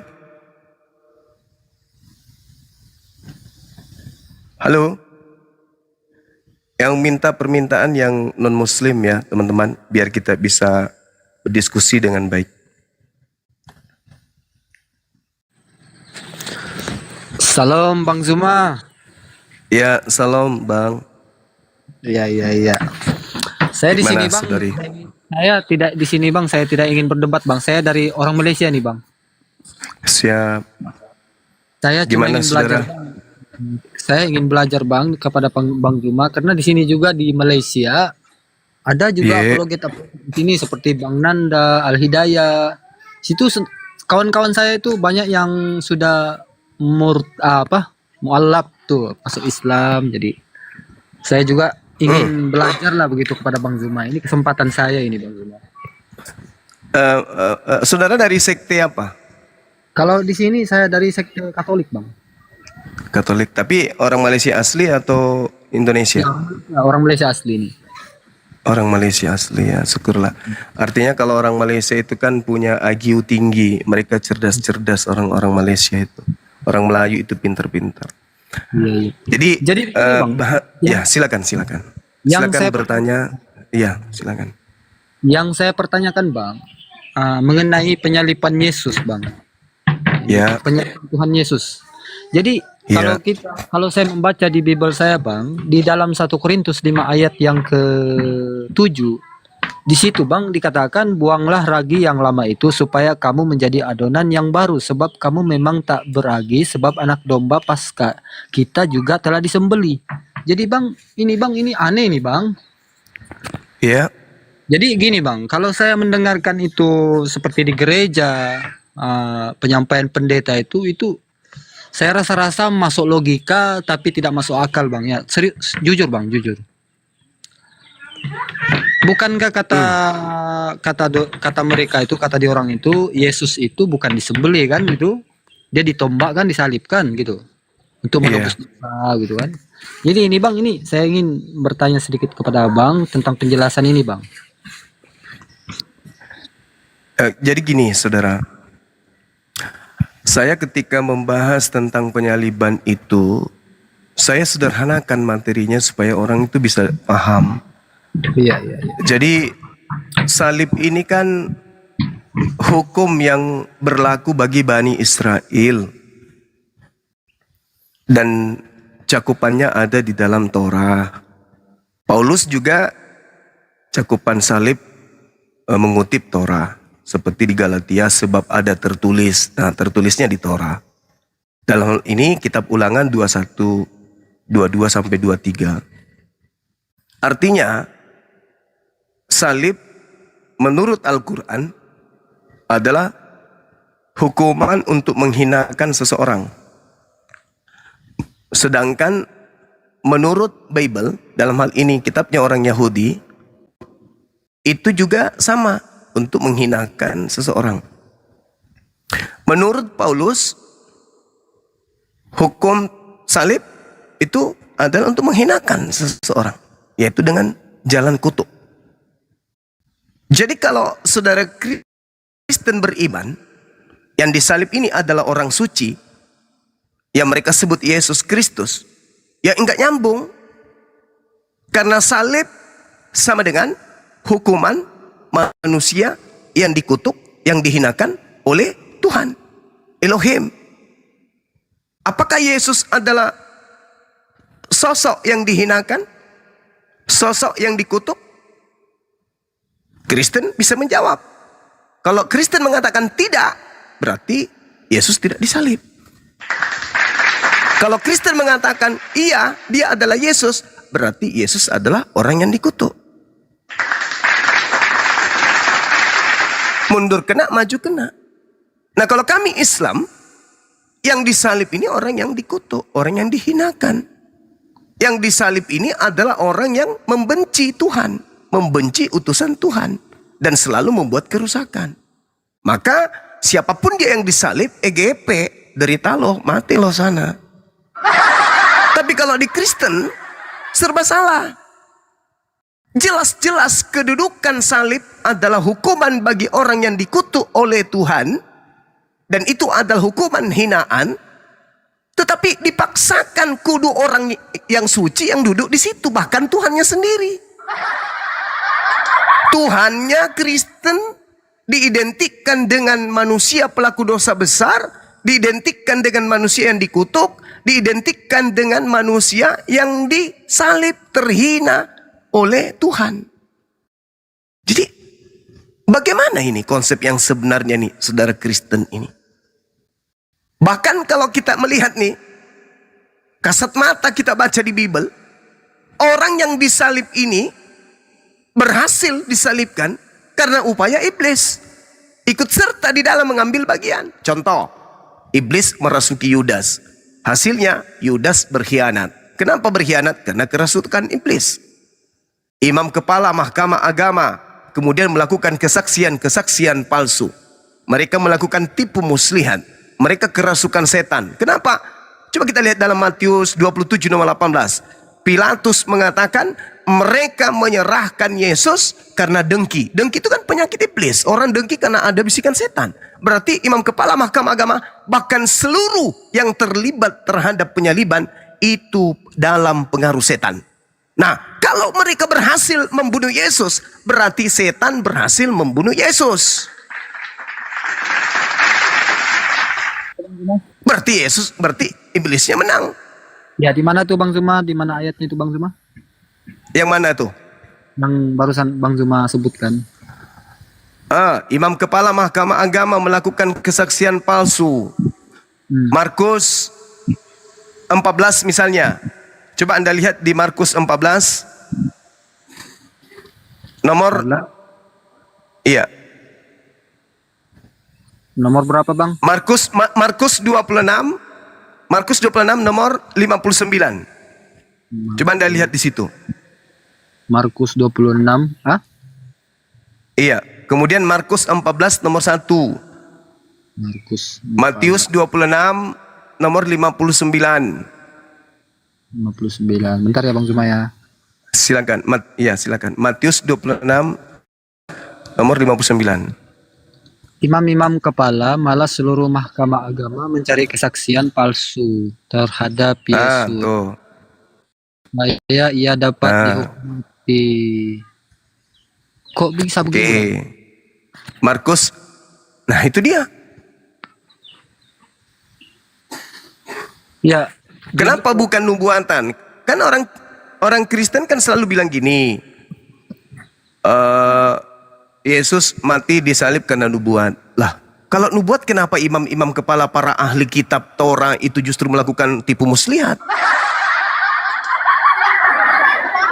Tinggal mengatakan ini nubuat loh. Nah, Yesus yang adalah Tuhan itu sendiri sesuai dengan pemahaman Kristen. Berarti iya betul. Betul. Saya yang berfirman di dalam perjanjian lama. Menubuatkan diri saya untuk turun, mati untuk kalian. Ayo bunuh aku dong. Tapi kan tidak. Ketika orang Yahudi sepakat membunuh Yesus, Yesus sembunyi. Yesus tidak lagi menampakkan diri di tengah-tengah mereka. Yang tadinya bebas mengajar, yang tadinya bebas ngobatin, yang tadinya bebas bermujizat. Ketika Yesus tahu mereka sepakat membunuh dirinya, Yesus sembunyi. Yesus tidak menampakkan lagi diri di tengah-tengah mereka. Yohanes 11 nomor 54. Berarti nubuatan itu hanya karangan-karangan gereja saja. Itu nubuatan untuk menggenapi nubuatan. Lah, kalau ada nubuatan, Yesus lebih tahu. Maka dia datang. Aku datang untuk menggenapi nubuat bahwa aku harus mati untuk dosa kalian. Bunuhlah aku supaya dosa kalian bebas. Tak mesti iblis yang turun tangan. Ngapain iblis turun tangan? Ngapain iblis merasuki Yudas? Ngapain kemudian imam kepala melakukan kesaksian palsu? Kenapa mereka melakukan kedengkian? Kenapa mereka kemudian melakukan tipu muslihat? Untuk apa? Tuh Yesus datang untuk mati. Begitu dia besar, malah dia bersepakat. Malah dia harusnya di dalam rumah-rumah ibadah sebagai rabi, sebagai guru mengajarkan itu. Persiapkan kayu palang, persiapkan paku, persiapkan palu, persiapkan algojo. Harinya, jamnya, siapa yang mengeksekusi aku? Mana racunnya, mana tombaknya? Siapkan, asa tombak. Itu kalau betul nubuatan itu ada untuk itu. Tapi kan itu cuma cocokologi doang. Yang pada intinya Al-Quran mengatakan wa makaru wa makarallah. Mereka membuat makar. Mereka membuat tipu daya. Mereka membuat tipu daya. Di mana itu tertulis? Yohanes 11 nomor 45 sampai nomor 50 berapa itu? 57. Mereka sepakat membunuh Yesus. Mereka bernubuat tahun itu juga. Yesus harus mati untuk bangsa Israel. Itu nubuatannya tuh. 53-nya, mulai hari itu mereka sepakat membunuh Yesus. 54-nya, Yesus tidak lagi menampakkan diri di tengah-tengah orang Israel, melainkan dia kemudian pergi ke sebuah padang gurun bernama Efram. Di sanalah dia dan murid-muridnya tinggal. Lawang kalau penyaliban itu adalah pengesahan dari pencipta, berarti dia harus datang. Akulah Yesus yang datang untuk nebus dosa kalian. Bunuhlah aku. Tombaklah aku, tamparlah aku, ludahinlah aku, tonjoklah aku, telanjanginlah aku, bunuhlah aku. Siapa yang membunuhku paling cepat masuk surga. Yang tidak mau membunuhku berarti tidak mau keselamatan. Yang mau membunuhku berarti mau keselamatan. Bunuhlah aku cepat, berlomba. 1, 2, 3. Apa ini? Tapi kan sedangkan ya gimana? Ini menurut Kristen Bang Zuma, menurut keimanan saya Bang Zuma, Yesus itu adalah Tuhan Bang Zuma. Karena Yesus itu adalah Tuhan. Cuman saya ragu Bang Zuma, karena itu saya sudah banyak juga belajar kepada kawan-kawan tentang Islam begitu. Sebab Bang Zuma begini berarti saudaraku, manusia membunuh Tuhannya gitu. Ya itu Bang Juma, kejam itu Bang Juma, menurut saya. Ya orang membunuh manusia aja nggak boleh, apalagi Tuhan. Bukan masalah apa, Bung. Bukan masalah dosa. Dosa mah bisa diampuni. Tapi masalahnya ini Tuhan yang dibunuh. Bagaimana ceritanya? Seorang pilot, pesawat lagi terbang, pilotnya dibunuh. Gimana pesawatnya? Jadi Alam semesta ini berputar dari detik ke detik, detik ke menit, menit ke jam, jam ke hari, hari ke minggu, minggu ke bulan, bulan ke tahun. Berputar. Harus ada sang yang maha menjaga. Dibunuh, mampuslah. Silakan saudara, silakan. begini Bang Juma, saya kan selalu menontonnya diskusi Bang Juma, Edis juga saya selalu menonton Bang Juma. Saya juga buat akun baru nih Bang Juma, karena akun lama saya yang Murtadin itu kena ban Bang Juma. Jadi saya buat akun baru biar saya naik ke Komal, bisa naik Komal lagi. Jadi begini Bang Juma, mereka selalu mengatakan kalau Edis itu saya paling tidak suka kalau nonton dia kalau berdebat Bang Juma, karena dia itu hanya penuh dengan hujatan Bang Juma kepada Islam. Jadi saya selalu naik ke komal-komalnya orang Islam, belajar begitu tentang Bible ataupun tentang Al-Quran, keislaman begitu kan Bang Juma. Jadi saya juga Bang Juma ada satu kejanggalan di Bible saya ini, seperti yang tertulis di 1 Korintus 1 ayat 22. Di situ dikatakan Bang Juma begini Bang Juma. Orang-orang Yahudi mengkehendaki tanda-tanda orang-orang Yunani mencari hikmat, tetapi kami memberitakan Kristus yang disalib untuk orang-orang Yahudi suatu batu sandungan, dan untuk orang-orang bukan Yahudi suatu kebodohan. Jadi berarti ini tidak usahlah untuk teman-teman saya Kristen yang lain, untuk diri saya sendiri aja berarti ini penyaliban Yesus suatu kebodohan bagi saya Bang Juma. Ya itu sering dibahas itu. Iya. Makanya mohon maaf nih karena Anda ngaku Kristen ya. Kemudian mengaku Protestan ya. Iya. Katolik Bang. Iya. Ya, maaf, Katolik. Lalu kemudian mengakui dalilnya adalah sebuah kebodohan. Betul, Memang konyol lah saudaraku. Memang konyol. Kenapa konyol? Ya, karena semua dalil ditabrak. Logika ditabrak. Kitab suci pun ditabrak. Pengajaran Yesusnya pun ditabrak. Semuanya ditabrak. Ya jadi mempertahankan itu adalah sebuah kebodohan. Jadi yang membuat kemudian konsep ini sudah tahu. Ini akan jadi lawak-lawakan nanti ke depannya. Walaupun saya itu dilahirkan dalam agama ini Bang Juma, kita ini kan disuruh berpikir begitu kan Bang Juma. Pikir untuk kehidupan kita gitu. Semua orang juga Bang Juma ingin masuk surga Bang Juma. Seperti Kristen juga ingin masuk surga. Tapi keimanan saya ini Bang Juma, setelah teman-teman saya juga banyak yang sudah mualaf, teman-teman saya banyak juga yang masuk Islam. Saya tengok mereka itu ya bahagia sangat Bang Juma. Iya Bung, gimana Jadi, tidak bahagia Bung ya? Di Islam itu jaminan surganya nggak main-main. Contoh misalnya dalam Al-Quran surah Al-Mu'minun. Ini sering saya bawa. Al-Quran surah Al-Mu'minun itu ketika menjanjikan kemudian keselamatan, itu tidak setengah-setengah. Al-Quran surah Al-Mu'minun menceritakan bahwa umat Islam itu punya warisan di kehidupan berikutnya. Apa warisan di kehidupan berikutnya bagi umat Islam?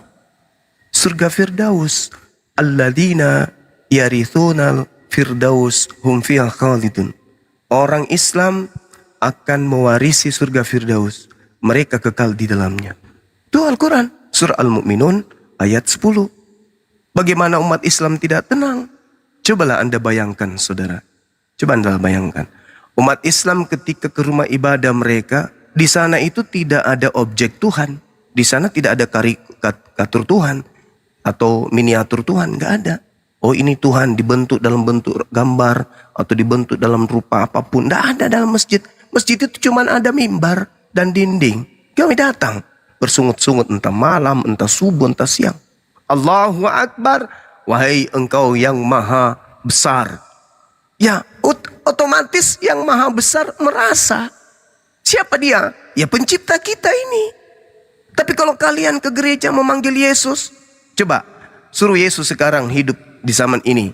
Ambil jarak ancang-ancang 3 kilometer, panggil dia. Yesus, Sus, Yesus. Itu saja kita teriak belum tentu dia dengar. Apalagi kau cuma bisik-bisik. Yesus. Oh, enggak mungkin. Sedangkan pencipta yang disembah oleh umat Islam, Al-Quranul Karim menjelaskan dalam surah Qaf ayat 16, Allah Subhanahu wa taala mengetahui apapun yang dibisikkan oleh hati manusia. Walaqad khalaqnal insan wa na'lamu ma tuwaswisu bihi nafsu. Apa yang dibisikkan oleh manusia dalam hatinya itu diketahui oleh Allah. Jadi tidak perlu kemudian Allah itu dosul dalam bentuk makhluk. Oh, Tuhan harus datang. Untuk apa? Untuk tahu musim buah ara atau tidak. Oh enggak, itu bukan Tuhan, itu makhluk. Umat Islam enggak kena nyembah yang kayak gitu. Itu enggak rasio. Makanya Tuhan itu kudu wajib apa yang terbersit dalam hati, apa yang terbersit dalam pikiran, bahkan apa yang belum terjadi, yang namanya Tuhan kudu wajib sudah tahu. Kudu wajib sudah tahu. Ini enggak. Anakku sayang, cepatlah besar, biar besok engkau jadi Tuhan. Mana dalilnya? Roma 14 nomor 9. Untuk itulah Yesus mati, agar dia bangkit untuk menjadi Tuhan bagi orang Kristen. Tuhan itu enggak begitu.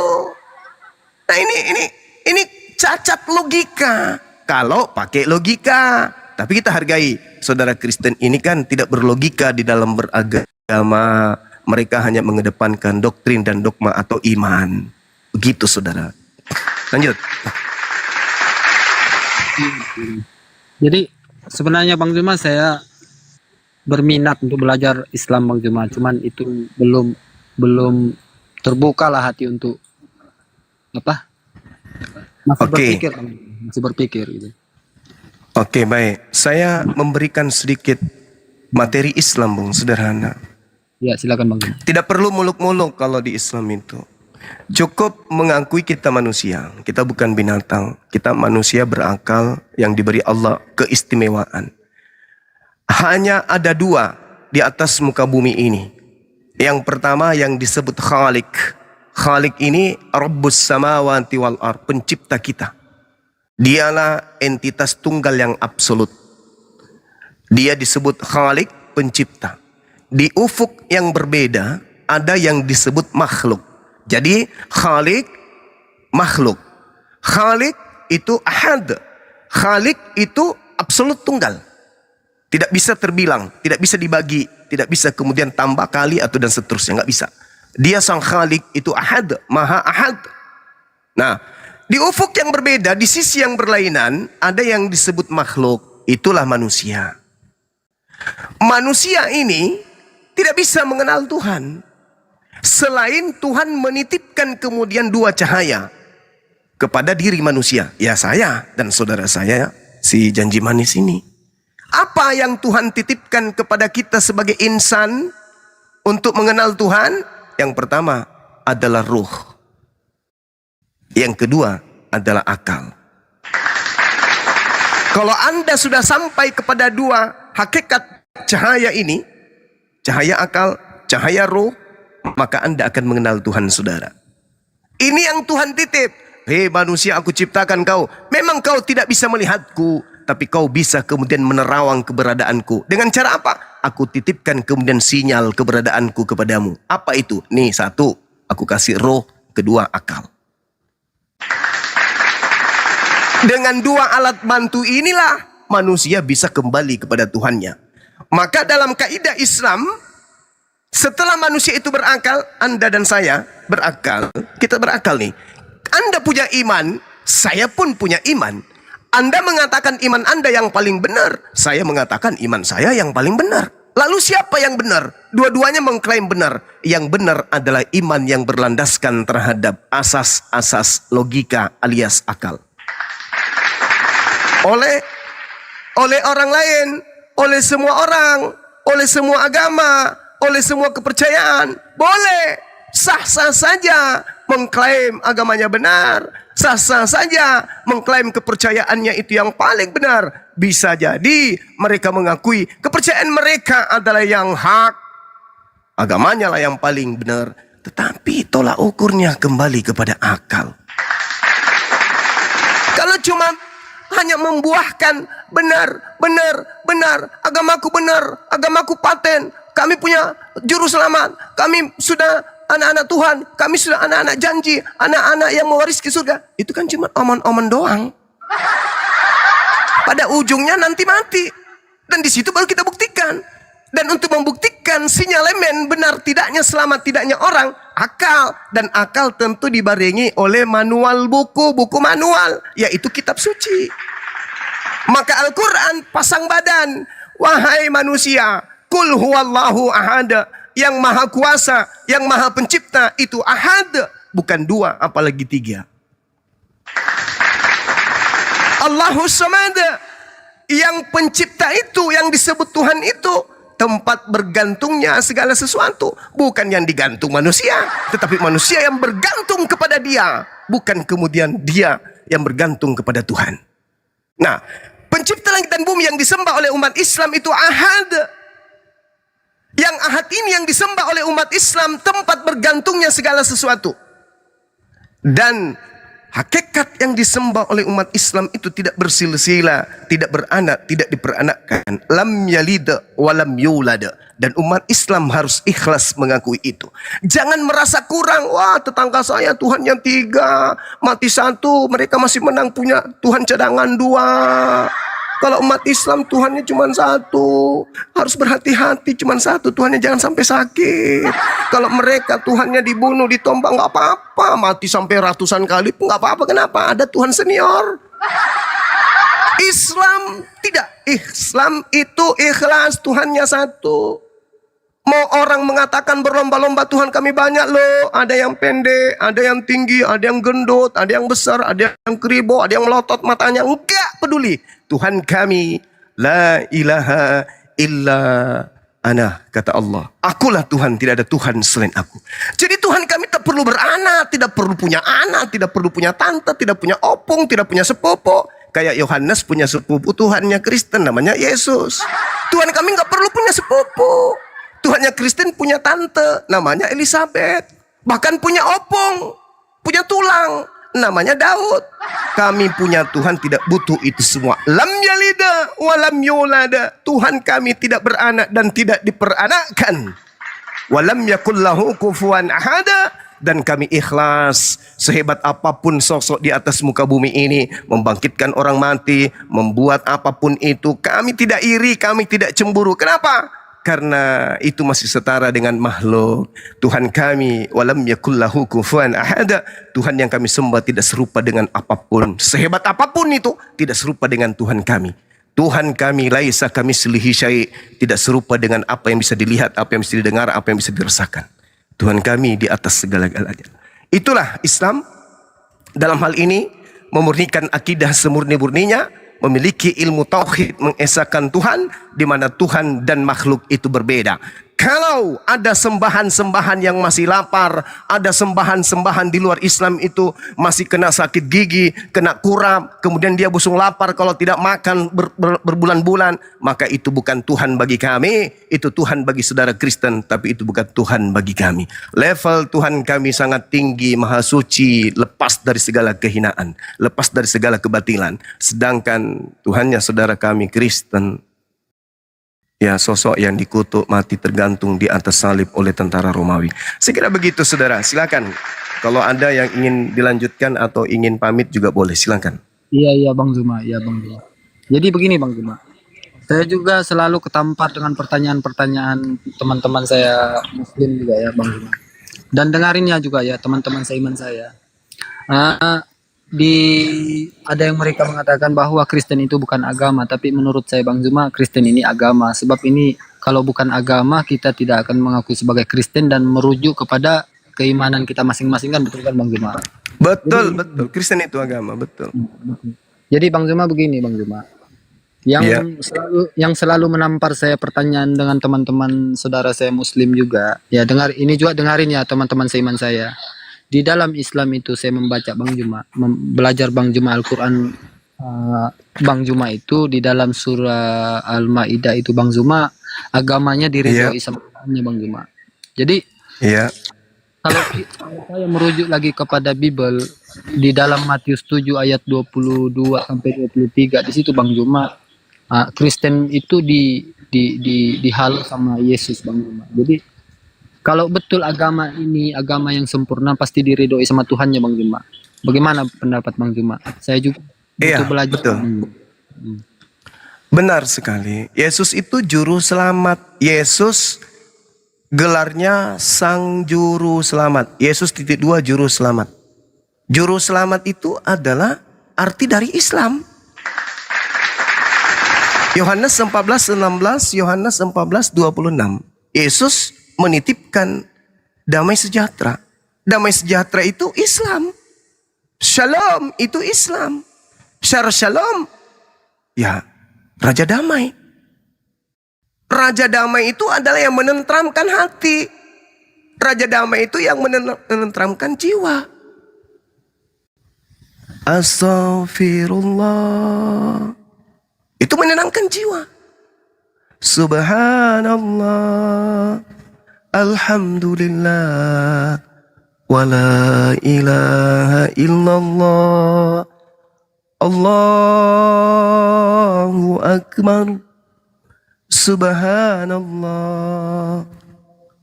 Mendamaikan. Salam, damai sejahtera. Yesus juru damai. Yesus juru selamat. Dengan kata lain, Yesus adalah juru Islam. Pembuktian. Secara histori, andai saja zaman Yesus berdampingan dengan zaman Nabi Muhammad, maka mereka akan beribadah pada rumah ibadah yang sama. Mereka akan beribadah dengan pola ibadah yang sama. Mereka akan menyembah kepada hakikat yang maha suci, hakikat yang maha suci yang sama. Mereka akan berpenampilan baik laki perempuannya dengan penampilan yang sama.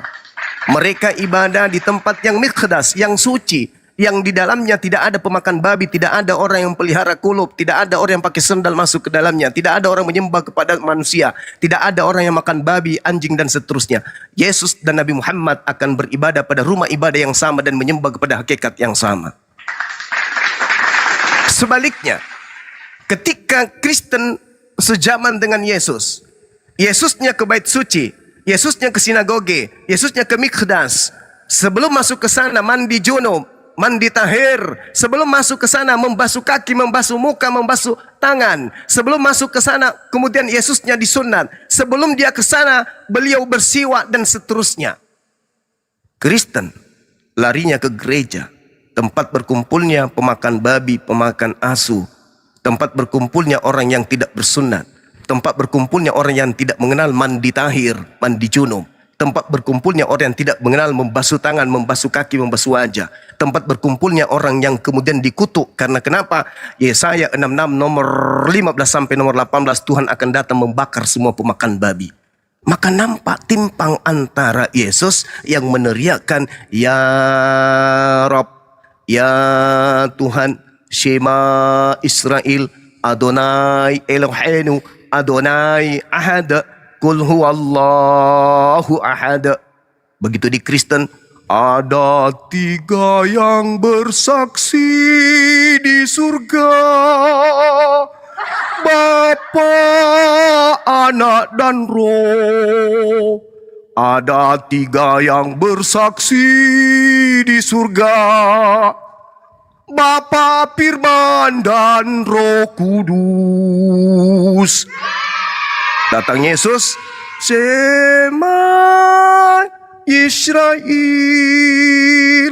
Adonai Eloheinu, Adonai Ahad. Disambut Nabi Muhammad, Qul huwallahu ahad. disambut bom-bom. Ada 3 yang berasal di surga, ada Bapa, ada Anak, dan juga ada Roh Kudus. Kan timpang. Yesus Nabi Muhammad satu Tuhan, Pak Bom-bom 3 Tuhan. Weh, timpang kali. Inilah yang dikatakan oleh Yesus di dalam Yohanes 10 nomor 27. Apa kata Yesus kemudian? Aku mengenal pengikutku, pengikutku mengenal aku. Mereka mendengarkan suaraku dan mengikuti aku. Ketika Yesus berseru, Shema Israel, Adonai Eloheinu, Adonai, Adonai, Adonai Ahad. Umat Islam dengar tuh. Umat Islam dengar.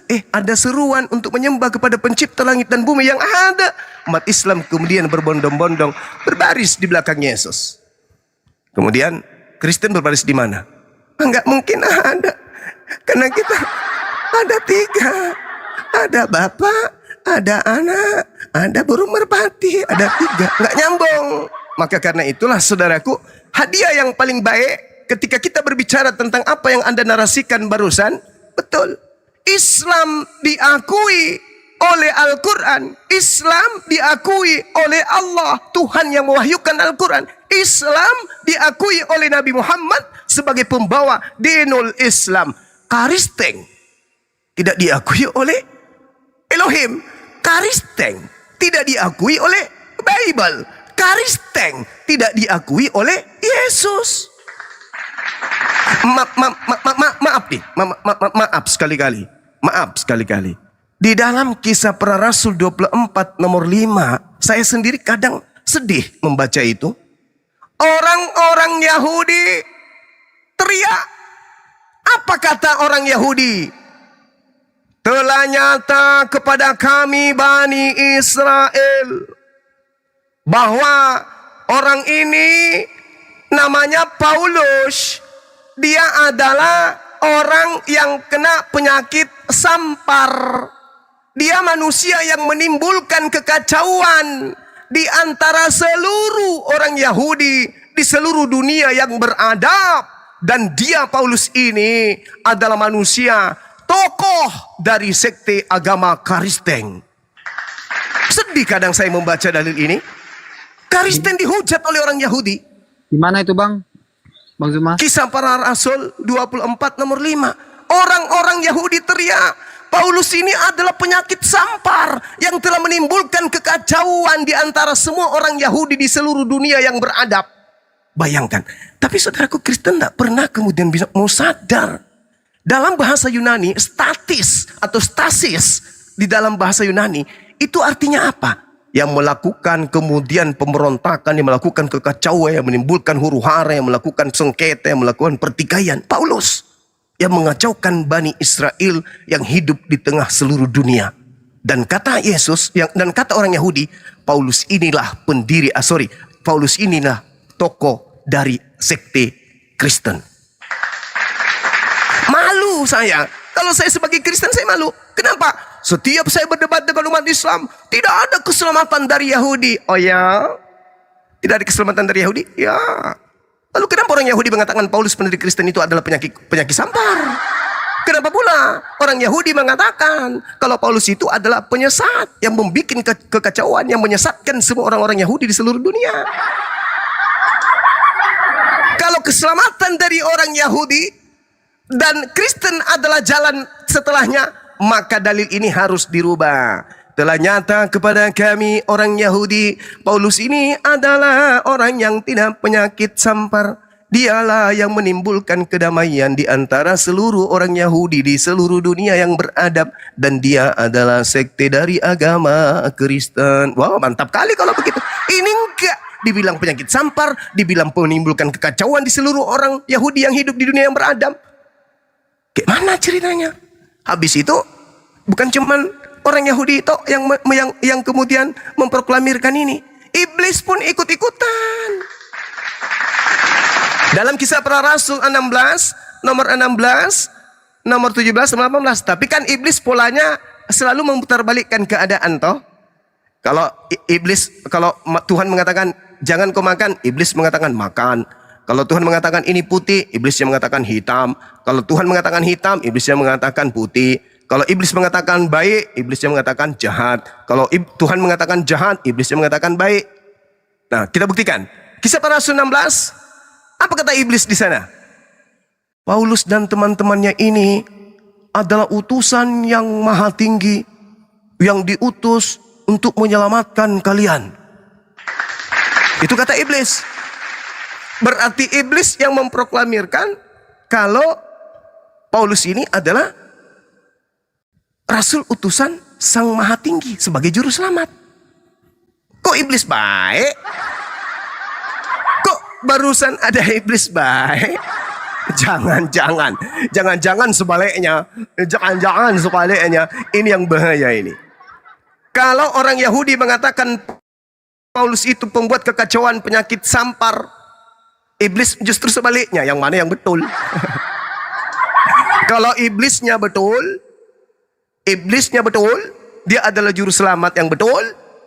Pertanyaannya, kenapa di dalam Kisah Para Rasul 21 nomor 15 sampai nomor 26, Paulus ketika selesai mengajarkan agama Kristen di luar Yerusalem, begitu kembali ke Yerusalem, kenapa kemudian Paulus bertobat dari mengajarkan Kristen? Arata. Kenapa? Kalau Kristen itu ajaran benar yang diajarkan oleh Paulus, kenapa ketika dia kembali ke Yerusalem, berdasarkan catatan Lukas di dalam Kisah Para Rasul 21 nomor 15 sampai nomor 26, kenapa kemudian Paulusnya bertaubat dari mengajarkan agama Kristen? Ini pertanyaan serius. Saya kira begitu, saudara, sebagai pengantar dari saya. Mungkin ada mau ditanggapi, waktu dan tempat disilahkan.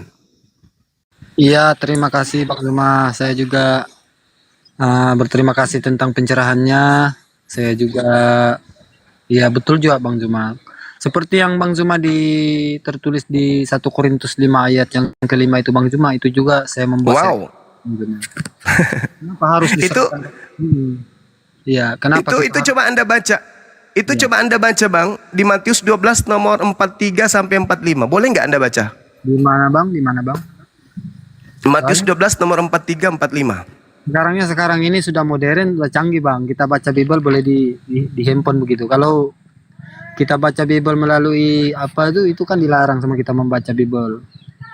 Di mana itu Bang? Iya.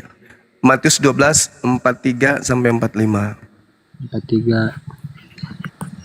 Apabila roh jahat keluar dari manusia, ia pun mengembara ke tempat-tempat yang penuh mencari perhatian, tetapi ia tidak mendapatnya. Lalu ia berkata, aku akan kembali ke rumah yang telah kutinggalkan itu. Maka pergilah ia dan mendapati rumah itu kosong, bersih, serat, tersapu dan rapi teratur. Lalu ia keluar dan mengajak 7 roh lain yang lebih jahat daripadanya, dan mereka masuk dalam berdiam di situ. Maka akhirnya keadaan orang itu lebih buruk daripada keadaan semula. Demikian juga berlaku atas angkatan yang jahat ini. Jadi maksudnya ini Bang Juma bagaimana ya? Kurang paham. Kalau saya melihat Bung, angkatan jahat berarti berbicara mengenai orang Farisi. Anda boleh mengulanginya dari data mundur di Matius 12 yang sama, data 38 sampai 40. Tapi nanti aja. Jadi di situ dikatakan ada orang yang bertaubat. Setelah dia bertaubat, bukannya menjadi lebih baik. Malah iblis yang tadinya membuat dia menjadi orang yang jauh dari Tuhan, keluar memanggil iblis lainnya masuk ke dalam tubuhnya, sehingga dia semakin jahat. Dan itu digenapi oleh angkatan jahat. Angkatan jahat ini maksudnya adalah orang yang diberi tanda kebangkitan pada hari ketiga. Coba Anda baca data sebelumnya, 38 sampai 40. Orang-orang Yahudi dan orang Farisi, orang Yahudi dan ahli kitab, orang Farisi dan angkatan jahat ini minta satu tanda, dan tidak diberikan satu tanda apapun selain tanda Yunus. Sebab Yunus 3 hari 3 malam dalam perut ikan, demikian juga anak manusia berada pada perut bumi 3 hari 3 malam. Ini tanda untuk siapa? Tanda untuk angkatan jahat. Jadi kebangkitan pada hari ketiga itu adalah tanda untuk angkatan jahat. Kata siapa? Kata Yesus. Jadi kalau ada orang yang diberi tanda, apa itu? Percaya kepada kebangkitan pada hari ketiga, berarti dia termasuk dalam kelompok tersebut. Makanya dalam Petrus, di dalam Kisah Para Rasul 2 nomor 40, sebelumnya dari rangkaian nomor 29, 230, 31 dan sampai 40, Petrus berkhotbah untuk bertobat dari keadaan di mana orang yang disalibkan itu dijadikan menjadi Tuhan dan Kristus. Jadi menurut Bang Juma, yang bangkit 3 hari 3 malam itu bukan Yesus ya gitu, Bang Juma? Bukan. Nih, saya sederhanakan ini, Bang. Saya sederhanakan ya. Mumpung Anda bertanya sebagai seorang Katolik. Ya, iya. Yesusnya mengatakan begini. Di dalam Lukas 21 nomor 8. Waspadalah kepada penyesat yang datang kepadamu dengan memakai namaku. Nah, penggalan dari ucapan Yesus menurut saudara ini, penyesat itu datang dengan memakai nama siapa? Nama Yesus. Nah, berarti penyesatnya mengatakan akulah Yesus. Betul? Ya, betul. Nah, lalu penggalan berikutnya, dia akan berkata akulah dia. Sekarang ketika Anda melihat data di dalam Yohanes 18 nomor 5, di situ Yudas dan teman-temannya dari tentara Romawi menemui sosok yang mengaku Yesus. Siapakah yang engkau cari? Kata mereka, aku mencari Yesus dari Nazaret. Apa jawaban oknum tersebut? Akulah dia. Ketika mengaku akulah dia, tentara Romawi mundur dan berjatuhan ke tanah. Ada apa? Itu kode itu. Itu kode. Lalu ditangkap. Orang yang mengaku akulah dia ini ditangkap. Tadi Yesus berpesan, waspadalah kepada penyesat yang datang kepadamu dengan memakai namaku dan berkata akulah dia. Akulah dia. Waktunya sudah dekat. Jangan kau ikuti dia. Nah, yang disalib sebelum disalib mengaku akulah dia.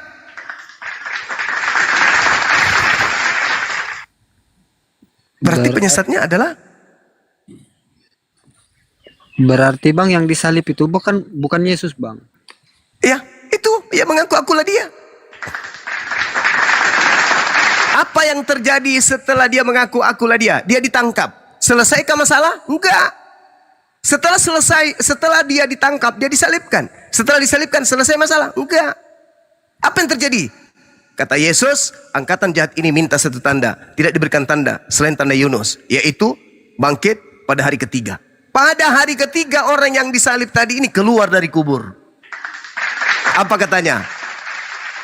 Kepadaku telah diberi kuasa, baik di langit maupun di bumi. Pergilah, jadikanlah seluruh bangsa menjadi muridku. Itu. Apa yang terjadi? Banyak nggak orang yang menjadi pengikutnya? Banyak. Apa kata Yesus? Waspadalah kepada penyesat yang datang kepadamu dengan memakai namaku dan berkata akulah dia. Dia akan menyesatkan banyak orang. Jangan kau percaya. Orang ini keluar. Coba Anda baca nomor 18-nya. Murid-muridnya ragu kalau itu adalah Yesus. Coba Anda baca. Di mana itu, Bang? Matius 28 nomor 18. Murid-muridnya ragu. Dan kalau Anda mau lebih akurat lagi, coba Anda baca 28, Matius 28 nomor 18. Coba Anda baca. 28 Kita belajar sama-sama ya, silakan. nomor 18. Yesus mendekati mereka dan berkata kepadaku, telah diberikan segala kuasa di surga dan di bumi. Terus? Karena itu pergilah, jadikanlah semua bangsa muridku dan baptislah mereka dalam nama Bapa dan Anak dan Roh Kudus. Nah, Dan terus ajarlah mereka melakukan segala sesuatu yang nomor 18-nya. Coba baca itu nomor 18-nya. Ya, Yesus mendekati mereka dan berkata kepadaku, Telah diberi kuasa. telah diberikan segala kuasa di surga dan di bumi. Pergilah. Di bumi. Karena itu pergilah, jadikanlah semua bangsa muridku. Oke. Dan baptislah mereka dalam nama Bapa dan Anak dan Roh Kudus. Oke. Boleh Anda mundur satu langkah, satu data sebelum itu? Apakah muridnya ragu? Nomor 17-nya, Bang. Ketika melihat dia, mereka menyembahnya, tetapi beberapa orang ragu-ragu.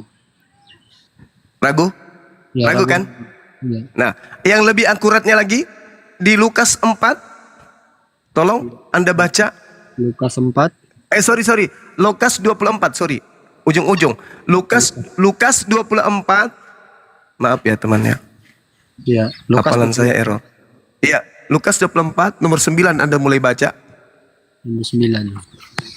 Dan setelah mereka kembali dari kubur, mereka menceritakan semuanya itu kepada ke-11 murid dan kepada semua saudara yang lain. Perempuan-perempuan itu ialah Maria dan Magdalena dan Yohana dan Maria ibu Yakobus. Dan perempuan-perempuan lain juga yang bersama-sama dengan mereka memberitahukannya kepada rasul-rasul. Tetapi bagi mereka perkataan-perkataan itu seakan-akan omong kosong. Dan mereka percaya kepada Murid-muridnya menganggap cerita-cerita kebangkitan hari ketiga hilang dari kubur itu omong kosong kan? Iya, Bang Zuma. Nah itu dia. Kalau murid-murid ini diberi pesan, aku bangkit hari ketiga loh. Tidak mungkin mereka tidak percaya. Tidak mungkin. Tidak mungkin mereka ragu. Tidak mungkin. Iya. Tetapi sangat disayangkan kebangkitan hari ketiga itu hanya diberikan kepada angkatan jahat. Kepada murid asli tidak diberikan tanda itu. Makanya nanti setelah Anda baca itu, di data nomor 37-nya di Lukas 24, mereka kaget dan ketakutan sebab mengira melihat setan. Karena mereka tidak pernah diajarkan akan bangkit pada hari ketiga. Yang diajarkan bangkit pada hari ketiga itu cuma angkatan jahat. Begitu, saudara. Di ayat selanjutnya, di ayat 37, mereka terkejut dan takut dan menyangka bahwa mereka melihat hantu. Harusnya kalau mereka sudah dapat ajaran, hei murid-muridku, nanti aku akan mati dan bangkit pada hari ketiga ya. Baik guru. Nah, mereka akan menunggu. Hari pertama gelisah mereka, hari kedua sudah mulai gembira, hari ketiga itu mulai deg-degan, deg-deg. Bangkit gak? Bangkit gak? Bangkit gak? Begitu dia bangkit, apa yang mereka lakukan? Ore! Tuhan kita bangkit benar. Tapi sebaliknya enggak. Malah ketakutan. Malah mengira hantu. Tapi kalau angkatan jahat, begitu melihat Yesus dianggapnya Tuhan. Karena memang sudah dikatakan begitu. Di khotbah Petrusnya, di dalam Kisah Para Rasul 2 nomor 36, 37, 38 sampai 40. Jadi yang keluar yang mereka salibkan itu dilantik menjadi Tuhan untuk mereka. Itulah yang diterangkan Al-Qur'an dalam surah Al-A'raf ayat 27 dan ayat 30. Bahwa Allah karena mereka ingkar, karena mereka tegar tengkuk, karena mereka menyesatkan, karena mereka membenci ayat-ayatku, maka aku jadikan iblis menjadi Tuhan mereka. Itulah yang diterangkan di dalam Kisah Para Rasul 2 nomor 36. Orang Israel harus tahu bahwa Yesus yang kau salibkan itu telah dijadikan menjadi Tuhan dan Kristus. Untuk siapa? Untuk angkatan jahat. Itulah tadi kenapa Paulus mengatakan dalam 1 Korintus 5 nomor 5, di dalam tubuhnya ada setan untuk menggocoh dia, gitu. Gitu ya kawan ya. Iya. Jadi begini Bang Juma, kalau di Islam Bang Juma, saya ingin bertanya Bang Juma, jaminan keselamatannya itu Bang Juma bagaimana itu Bang Juma? Kalau di Islam jaminan keselamatannya itu sangat jelas sekali. Contoh tadi yang saya katakan kepada saudara, bagaimana kemudian Allah Subhanahu wa taala menjamin orang Islam ketika mereka kemudian beriman kepada Allah, lalu kemudian mereka mendirikan salat, maka Allah menjanjikan warisan berupa jannah kepada mereka. Itu jelas, itu dalilnya, Bung. Kita baca ya di dalam Al-Qur'an. A'udzubillahi minasyaitonirrajim. Bismillahirrahmanirrahim. Qad aflahal mu'minun. Sungguh beruntunglah orang-orang beriman, yaitu orang-orang mukmin. Siapa orang mukmin ini? Mungkin saudara bertanya, siapa orang mukmin itu Bang Zuma? Diterangkan di ayat selanjutnya, ayat 2. Alladzina hum fi salatihim khashi'un, yaitu orang yang mendirikan salat dengan khusyuk. Lalu ayat ketiga, walladzina hum 'anil lagwi mu'ridun, yaitu orang yang menjauhkan diri dari pekerjaan maksiat dan perkataan dusta yang tidak berguna. Lalu apalagi? Walladzina hum lizzakati fa'ilun, orang yang memberikan rezekinya kepada orang miskin, yatim piatu, janda dan seterusnya yang disebut zakat. Lalu siapa lagi? Walladzina hum li furujihim hafizun, orang yang memelihara kemaluannya, tidak berzina dan seterusnya, illa ala azwajihim, kecuali kepada istri-istri mereka. Famani wataqa wara azalika faulaika humul ghaadun, tetapi barang siapa yang mencari di balik itu, yaitu berzina dan seterusnya, maka itulah orang-orang yang melampaui batas. Dan sungguh beruntunglah, kata Allah, walladzina hum li amanatihim wa ahdihim raun, orang yang apa itu istilahnya? Orang yang memelihara janji-janji, orang yang memelihara amanat-amanatnya, orang yang memelihara kepercayaan orang kepadanya. Walladzina hum ala salatihim yuhafizun, serta orang-orang yang memelihara salatnya, menjaga salatnya. Nah, jaminan keselamatannya untuk orang-orang ini, kata Allah, ulaika humul warithun, mereka itulah yang mewarisi. Alladzina yaritsunal firdaus hum fiha khalidun, yaitu mereka yang mewarisi surga Firdaus. Jadi orang yang sholat, orang yang memberi nafkah kepada si miskin, orang yang jauhkan diri dari berzina, dari berbohong, mereka adalah pewaris surga Firdaus. Hum fiha khalidun, mereka hidup kekal selama-lamanya di dalamnya. Subhanallah. Ini jaminan, Bung. Kalau di Islam ada jaminan surga. Kalau di Kristen, maaf, ada jaminan neraka. Di mana jaminan neraka itu di Kristen? Di dalam Matius 7 yang Anda sebutkan tadi. Makanya saya siang malam, saya sakit, saya lelah, saya dihujat, saya dilaporkan di polisi, di apapun itu. Saya tidak pernah lelah untuk ingin menyelamatkan saudara-saudara saya Kristen. Meskipun saya dicaci, saya dimaki, saya lapar, saya haus, saya lelah, saya tidak pernah berhenti untuk itu. Bukan karena saya benci, enggak. Karena saya sayang kalian. Karena saya rindu ingin berjumpa kalian di jannah. Wahai Suma, sungguh eloklah pekerjaanmu. Dulu, andaikan bukan engkau, aku sudah di neraka. Coba, Islam dijamin surga. Anda masuk Islam, Anda masuk surga. Saya Anda masukkan ke dalam Kristen, Anda masukkan saya ke dalam neraka. Ada dalilnya. Matius 7. Pada hari terakhir nanti banyak orang yang akan memanggil aku Tuhan, kata Yesus. Bukankah kami yang kemudian memanggil namamu Tuhan? Bukankah kami yang memakai namamu untuk bermujizat? Bukankah kami yang memakai namamu untuk mengusir setan? Bukankah kami yang memakai namamu Yesus untuk beramal, untuk meramal, untuk bernubuah? Kata Yesus, pada hari itulah aku akan berterus terang kepada mereka. Siapa mereka ini? Saudara saya Kristen kan? Yang memanggil Yesus Tuhan kan kalian. Yang bernubuat, mengusir setan, ngobati orang kayak Andi Simon, kayak Rusulu Lubis. Kan kalian yang memakai nama Yesus ngobatin orang kan? Kalian kan? Kata Yesus, pada hari terakhir nanti aku akan berterus terang kepada Andi Simon, kepada Rusuli Lubis. Enyahlah daripada aku, kalian semua adalah pembuat kejahatan, aku tidak mengenal kalian.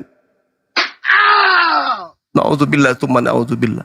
Ini Bung, kalau bukan karena cinta, bukan karena saya, ngapain saya 24 jam? Saya tidur sehari semalam itu paling 4 jam maksimal. Saya cari duit, no. Saya punya usaha. Saya punya usaha, Bung. Saya bukan orang susah. Saya bukan orang kaya, tapi saya bukan orang susah. Warisan saya yang ditinggal orang tua saya belum sentuh sampai hari ini. Belum sentuh. Warisan orang tua saya belum sentuh sampai hari ini. Saya punya tempat wisata, saya punya perumahan, saya punya kendaraan, saya punya rumah. Lalu apa yang saya cari? Ketenaran. Kalau saya ingin tenar, saya sudah buka masker. Hari ini film saya perdana putar, saya ada di sini. Saya tidak di sana nonton, enggak. Aku di sini.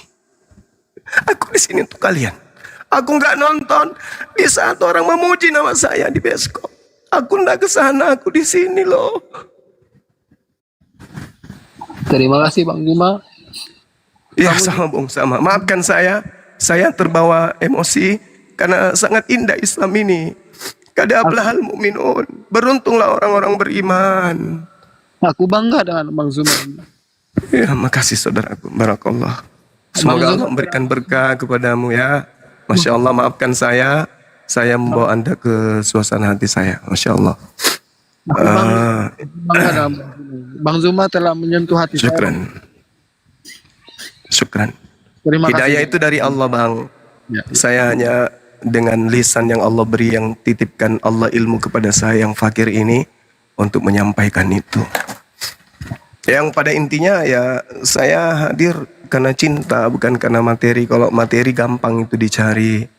Tapi untuk menyadarkan orang itu sulit. Kalau menyadarkan saudara kami Muslim, sudah ada para ulama, sudah ada para da'i. Tapi saudara-saudara kami Kristen, kami tahu kalian jauh dari Bible. Kalian ke gereja hanya dicekoki doktrin dogma yang berkaitan dengan keselamatan, janji-janji, ujung-ujungnya perpuluhan. Kami tahu kalian tidak didoktrin dengan kajian-kajian secara ilmiah terhadap isi Bible. Kami tahu. Kami paham, karena kami berdekatan dengan para mantan misionaris, kami berdekatan dengan mereka yang pernah jadi korban murtadin, kami dekat dengan mereka yang sudah mu'alaf, kami paham semua itu. Jadi ya tergantung orang-orang menilai kami ini para apologet Islam dengan pandangan masing-masing. Ada yang melihat Bang Zuma itu gini dan seterusnya ya. Semuanya kembali kepada penilaian. Yang penting saya ingin mengatakan bahwa saya berkiprah di dunia apologet ini bukan untuk terkenal. Kenapa main film itu saya terima, banyak panggilan saya main film. Tapi bukan saya tolak, cuman saya berpikir. Tapi kenapa kali ini saya terima? Ya karena itu cerita yang berkaitan dengan masa lalu saya, masa kecil saya yang merupakan cerita klasik di tengah-tengah orang Sulawesi, yaitu film Doti. Ke saya nih kalau mau sok ngartis, udah nggak di sini, Bang. Saya udah tampil di sana. Oh ini tuh yang main. Oh ini tuh Bang Zuma. Tapi saya di sini dengan kesederhanaan dan menerima pertanyaan-pertanyaan dari saudara Islam, saudara Kristen dan Islam. Saya kira begitu, Bung. Semoga Allah melimpahkan hidayah kepadamu dan memberikan petunjuk kepada saudara sehingga menjadi salah satu tokoh fikir ya, tokoh fikir dalam Islam, dan keturunanmu bisa menjadi orang-orang yang baik-baik. Baik untuk agama kita Islam dan juga untuk negara kita yang kita cintai, Indonesia. Saya kira begitu, mungkin ada yang disampaikan, silakan. Enggak ada sudah Bang Juma. Cuman itu aja Bang Juma. Doakan saya Bang Juma agar saya Amin. sebenarnya Bang Juma Insya Allah. saya tersentuh dengan Bang Juma. Bangga dengan Bang Juma ini. Bang Juma ini orang Allah. baik begitu Bang Juma. Tidak seperti fitnahan-fitnahan saudara-saudara saya di luar sana kepada Bang Juma. Bang Juma ini Makasih, orang Bung. baik, Bang Juma. Saya juga ingin didoakan Bang Juma. Semoga saya mendapatkan hidayah yang baru Bang Juma. Amin, amin ya rabbal alamin. Kiranya Allah melimpahkan cahaya hidayah, melembutkan hati saudara saya ini untuk kemudian memeluk Islam secara kafah, ya, melembutkan hatinya untuk mempersaksikan tiada Tuhan selain Allah dan Nabi Muhammad adalah Rasul utusan Allah. Toh ketika Anda masuk Islam, Anda tidak diajarkan membenci Yesus, Anda tidak diajarkan membenci Paulus, Anda tidak diajarkan membenci Bible. Bahkan kalau Anda mau seperti saya, siang malam kita cinta kepada Bible, kita kaji Bible itu, kita pelajari Bible itu untuk kita tarik intisarinya lalu kita suarakan kepada saudara-saudara kita. Anda masuk Islam akan melahirkan kecintaan terhadap Yesus yang tak terhenti-hentinya. Bandingkan Anda masih Kristen, menyebut nama Nabi kami, Nabi Muhammad saja jijik, apalagi mau menyanjungnya, apalagi ingin membersihkan dia dari fitnahan-fitnahan. Tapi Bang Suma dan teman-teman siang malam 24 jam membersihkan Yesus dari fitnahan. Yesus difitnah, disalib. Tidak, salib itu kutukan untuk orang yang melakukan dosa. Yesus tidak mungkin disalib. Yang diseret itu, yang ditampar itu, yang diludahin mukanya, yang ditonjok, yang dibagi-bagikan kainnya, yang digantung, yang ditombak, yang dibunuh itu Yesus. Tidak. Dia tidak pantas untuk dibunuh. Dia adalah orang suci. Dia wakil Tuhan. Dia duta Tuhan. Dia Rasul Tuhan. Dia Nabi Tuhan. Yang diutus kemudian dengan kalimat-kalimat suci kepada kaumnya Bani Israel. Kurang apa lagi kami Islam ini? Begitu kami memperjuangkan itu, kami dibilang penghujat, kami dibilang pembenci, intoleran, memecah belah umat, menghancurkan negara, ingin kemudian mengkudeta. Laporkan, dia adalah penghujat. Na'udzubillah summa na'udzubillah. Kami mengajak kalian untuk mencintai Yesus, bukan membencinya, mencintainya. Coba tema saya, siapa yang disalib? Kalau kami pembenci, yang disalib Yesus, yang diludahin Yesus, yang dikuburkan Yesus, yang digantung Yesus. Kalau kami penghujat. Tapi kan tidak. Kami katakan no. Yesus itu manusia suci, manusia mulia. Mustahil dia terkena sedikit pun celah dalam hidupnya. Dia diangkat secara indah oleh Tuhan ke langit. Gak mengalami penganiayaan. Tapi lagi-lagi itu dibilang menghujat. Sedangkan Yesus menubuatkan tuh. Di dalam Yohanes 16, 12, 13, 14. Apa kata Yesus? Ketika roh kebenaran itu datang, maka roh kebenaran itu akan memuliakan aku. Dalam tubuh Bang Suma itu adalah roh. Kalau roh yang ada di dalam tubuhku itu memuliakan Yesus, berarti roh yang ada dalam tubuhku adalah roh kebenaran. Berdasarkan Yohanes 16 kata Yesus. Tetapi kalau dalam tubuh kalian terpaut, cinta melekat, Yesus disalib, Yesus dikutuk, Yesus diludahi, Yesus ditampar, Yesus ditonjok, Yesus ditelanjangin, Yesus ditombak, Yesus digantung, Yesus dibunuh secara terkutuk. Berarti di dalam tubuh saudara bukan roh kebenaran, tapi roh kesesatan lagi menyesatkan. Itu dalil. Bagaimana mungkin Anda bisa disebut memuliakan kalau Anda berkongkol-kongkol dengan iblis yang mau menyalib Yesus? Kalau Anda ditanya, wahai saudaraku Kristen, maukah kalian Yesus itu disalib? Mulut munafiknya akan berkata tidak. Lalu, kalau kalian tidak mau Yesus itu disalib, nebus dosa kalian, so apa? Bingung. Yang benar kalau jujur, mau. Supaya apa? Supaya kami punya juru selamat. Sama, iblis juga mau Yesus disalib. Kami tidak mau Yesus disalib. Sama seperti Tuhan. Keluaran 23 nomor 7 dan 8, jangan kau membunuh orang yang tidak bersalah, jangan kau membunuh orang yang benar. Berarti umat Islam dan Tuhan sama-sama tidak ingin Yesus orang benar ini disalib. Tetapi saudara Kristen dan iblis sama-sama mau Yesus disalib. Itulah perbedaannya. Kalau masuk Islam menjadi pembela Yesus, kalau masuk Kristen menjadi penghujat Yesus. Saya kira begitu saudaraku. Waktu saya juga di sini sudah hampir pukul 6. Kita juga harus siap-siap untuk ibadah. Mungkin masih ada sebagai kalimat terakhir atau pesan terakhir sebelum kita bertemu di sesi yang berikutnya. Silakan. Ya, begini ya Bang Juma. Ini kali pertama juga saya tersentuh Bang Juma. Karena Alhamdulillah. kalau saya meneruskan mengimani apa yang saya imani, ini berarti saya termasuk golongan-golongan orang yang sesat Bang Juma. Jadi ini kali pertama saya juga Bang Juma tersentuh hati saya Bang Juma. Allahu Akbar. Sekian juga, terima kasih banyak Bang Juma dengan pencerahannya. Sama-sama saudara. Saya juga Baik. tahu Bang Juma kenapa hati saya tersentuh sampai begini Bang Juma.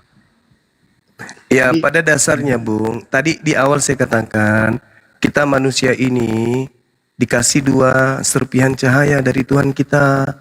Yang pertama adalah akal, yang kedua adalah roh. Ketika 2 hal ini bekerja pada diri kita, roh kita yang menghantarkan elemen-elemen unsur kehidupan pada diri kita, baik itu gerak, rasa, dan seterusnya, itu berfungsi dengan baik pada kadarnya, maka kita akan sampai kepada konsep Tuhan yang betul, kawan. Jadi kalau saudara mengatakan entah kenapa tersentuh, ya itu karena 2 tadi itu serpihan itu yang bekerja, gitu loh. Silakan. Karena kalau saya membaca Bang Juma di 2 Yohanes 1 ayat 7, di situ dikatakan sebab Assalamualaikum warahmatullahi wabarakatuh.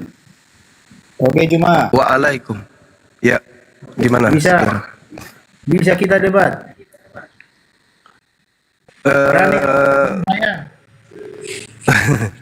Kau kan Ya, kenapa takut? Oh, kenapa? Ada apa saudara? Ada apa ini? Ada apa ini? Ayo, kau kan selalu bahas-bahas itu. Apa itu? Iya, maksudnya Anda kesini mau ngapain? Mau diskusi?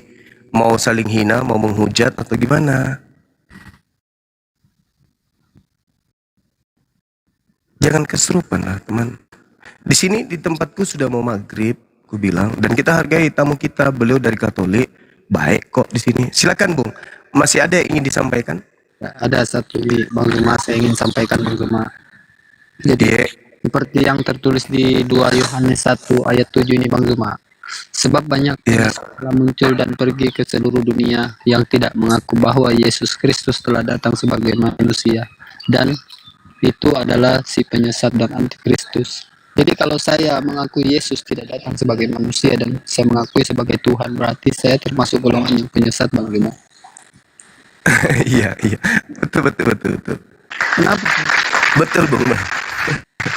Betul. Saya katakan Bang Juma, saya tersentuh dengan Bang Juma ini karena kawan-kawan saya juga di sini banyak sudah yang mualaf gara-gara mereka berdebat dengan Bang Nanda Al Hidayah di sini kan. Jadi saya ingin langsung menginginkan dari naik komal Bang Juma, ingin pencerahan yang lebih cerah lagi daripada keagamaan saya atau di Islam sendiri. Jadi kenapa saya katakan saya tersentuh Bang Juma? Karena kalau saya membaca di Bible saya juga walaupun saya tidak ada Bible-nya, saya juga boleh baca di handphone saya. Kristen itu Bang Juma tidak ada yang dikatakan masuk surga, tapi dikatakan dilempar di neraka, najis masuk surga itu Bang Juma. Jadi kita ini kan, kita ini kan hidup ini cuma sementara katanya. Jadi kehidupan yang selanjutnya kalau kita terus-terus saya begini, bagaimana lah Bang Juma? Iya, betul sudah. Pikirkan Bang Juma. Jadi Bang Juma ada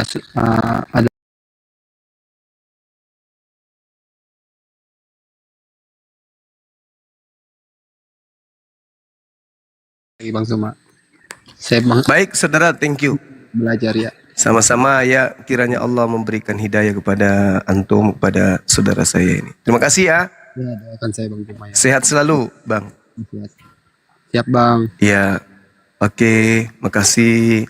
Izin tulun Sampai Bang. jumpa lagi. Siap, siap, siap.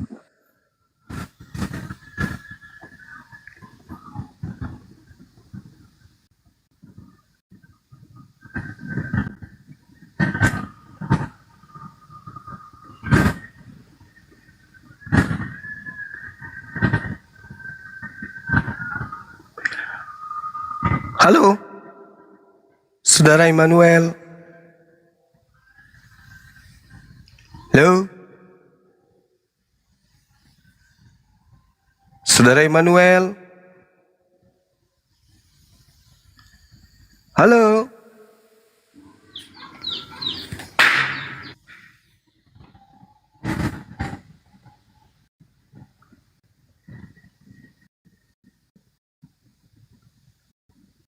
Immanuel, apa kabar Immanuel?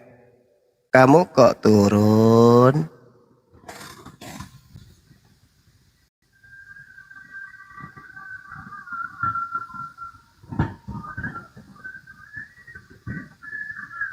Oke, saudara-saudara sekalian, mungkin karena sudah mau maghrib juga ya, tak ada juga dari pihak Oten yang mau naik lagi. Alhamdulillah, terima kasih udah menyertai kita sebanyak 2.800 teman di sini ya, yang kemudian menemani kita live. Begitu juga di TikTok, ada banyak teman kita, ada ratusan manusia yang ada di sana yang sedang menyaksikan materi kita pada sore hari ini. Mungkin materinya sederhana, tapi paling tidak bisa dijadikan sebagai bahan untuk mentadabburi diri kita, menasihati diri kita sendiri, menjadi orang atau menjadi pribadi yang lebih baik. Halo Saudara Jamie. Selamat sore, jumpa lagi. Sore Saudara Jamie. Hari ini temanya apa Bang? Kenapa Bang? Silakan Bang. Itu yang siapa yang disalib Bang. Cuman waktu saya tidak lama karena mau ibadah. Iya, maghrib ya Bang. Nggak apa-apa Bang. Ya udah nanti saya turun aja. Next time aja, santai Bang. Oke Saudara. Nanti malam juga bisa ya. Boleh, tenang kapan-kapan aja. Saya sering dengerin Abang kok di bawah. Makasih ya Bang. Oke, Ayo, siap Bang Jemi. Terima kasih sama-sama. Nanti kalau misalnya saya ada di Komal saudara-saudara Muslim yang lain boleh naik ke sana. Boleh Bang. Siap Bang. Makasih ya Bang. Baik. Turun, Bang. Siap. Iya, makasih Bang Jemi.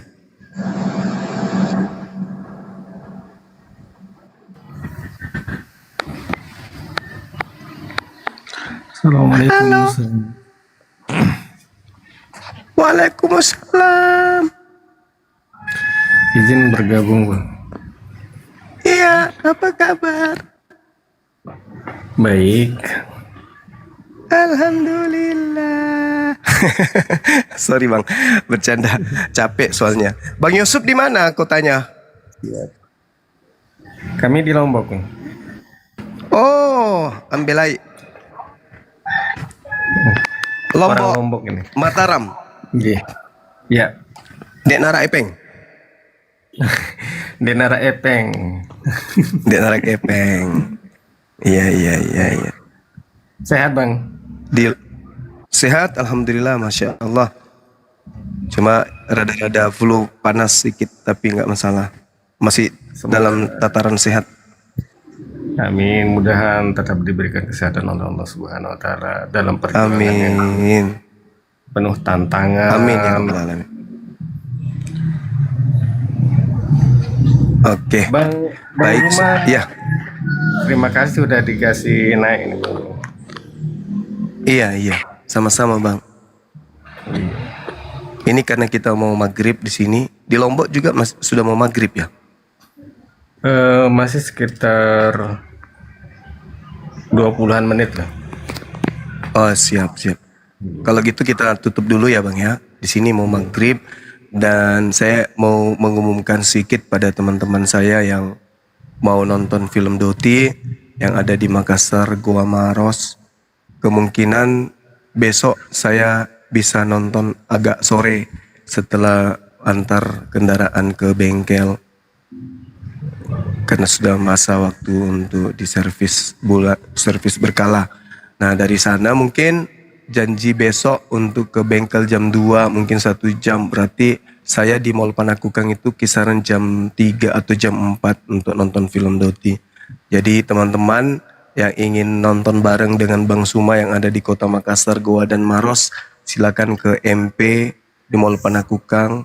Jalan apa itu? Mall Panakukang itu Jalan Boulevard ya kalau nggak salah. Di XX1 atau 21. Oke, teman-teman sekalian, terima kasih atas kebersamaannya sekali lagi. Mohon maaf ketika ada kekurangan. Siap. Ya, kita akhiri. Subhanakallahumma bihamdi asyhadu an la ilaha illa anta astaghfiruka wa atubu ilaik. Salam tauhid, salam satu Tuhan. Jayalah Islam kita, jayalah Indonesia kita. Assalamualaikum warahmatullahi wabarakatuh. Waalaikumsalam. Silakan abangku, saya persilakan untuk meninggalkan ruangan ini dengan hormat. Terima kasih Bang. Iya, sama-sama. Teman-teman sekalian, terima kasih. Saya bikin ininya dulu, thumbnailnya dulu, baru kita tutup. Silakan ketik-ketik di bawah. Yang mau ngetik, yang mau memperkenalkan diri silakan. Perkenalkan, nama saya Julius Sitanggang, berasal dari kota yang sudah tak ada di peta. Enggak ya, sabar ya teman-teman.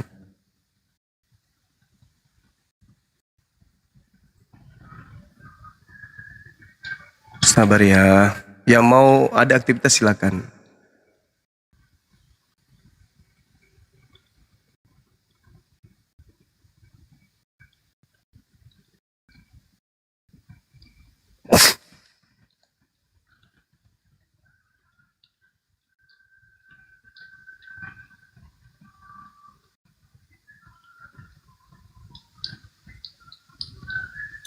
Tidak jarang kali ya kita lihat ada Oten yang ikut nangis ya. Ada saudara kita Kristen yang pada saat kita nangis ikut nangis.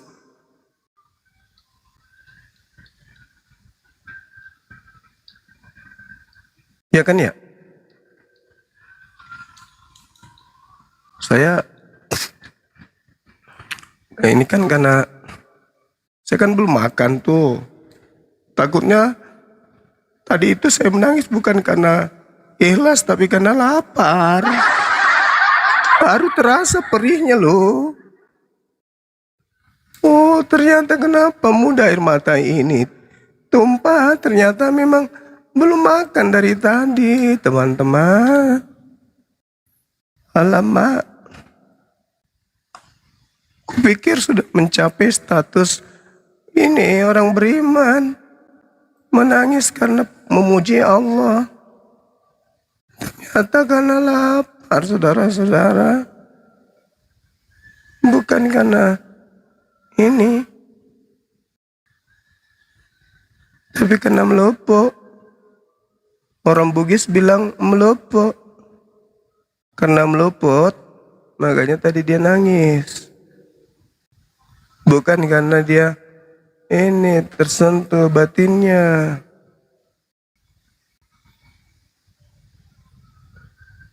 Tapi karena meluput.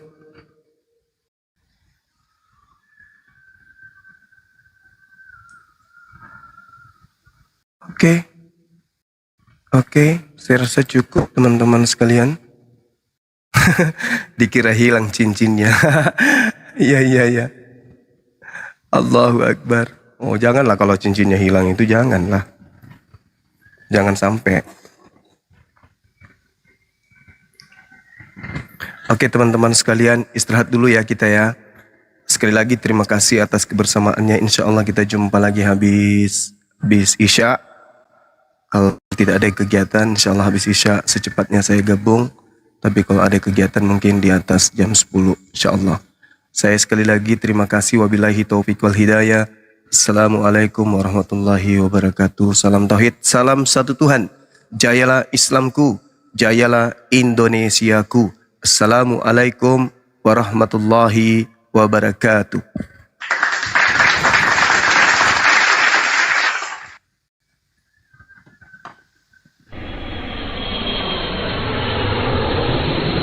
A'udzu billahi minasy syaithanir rajim.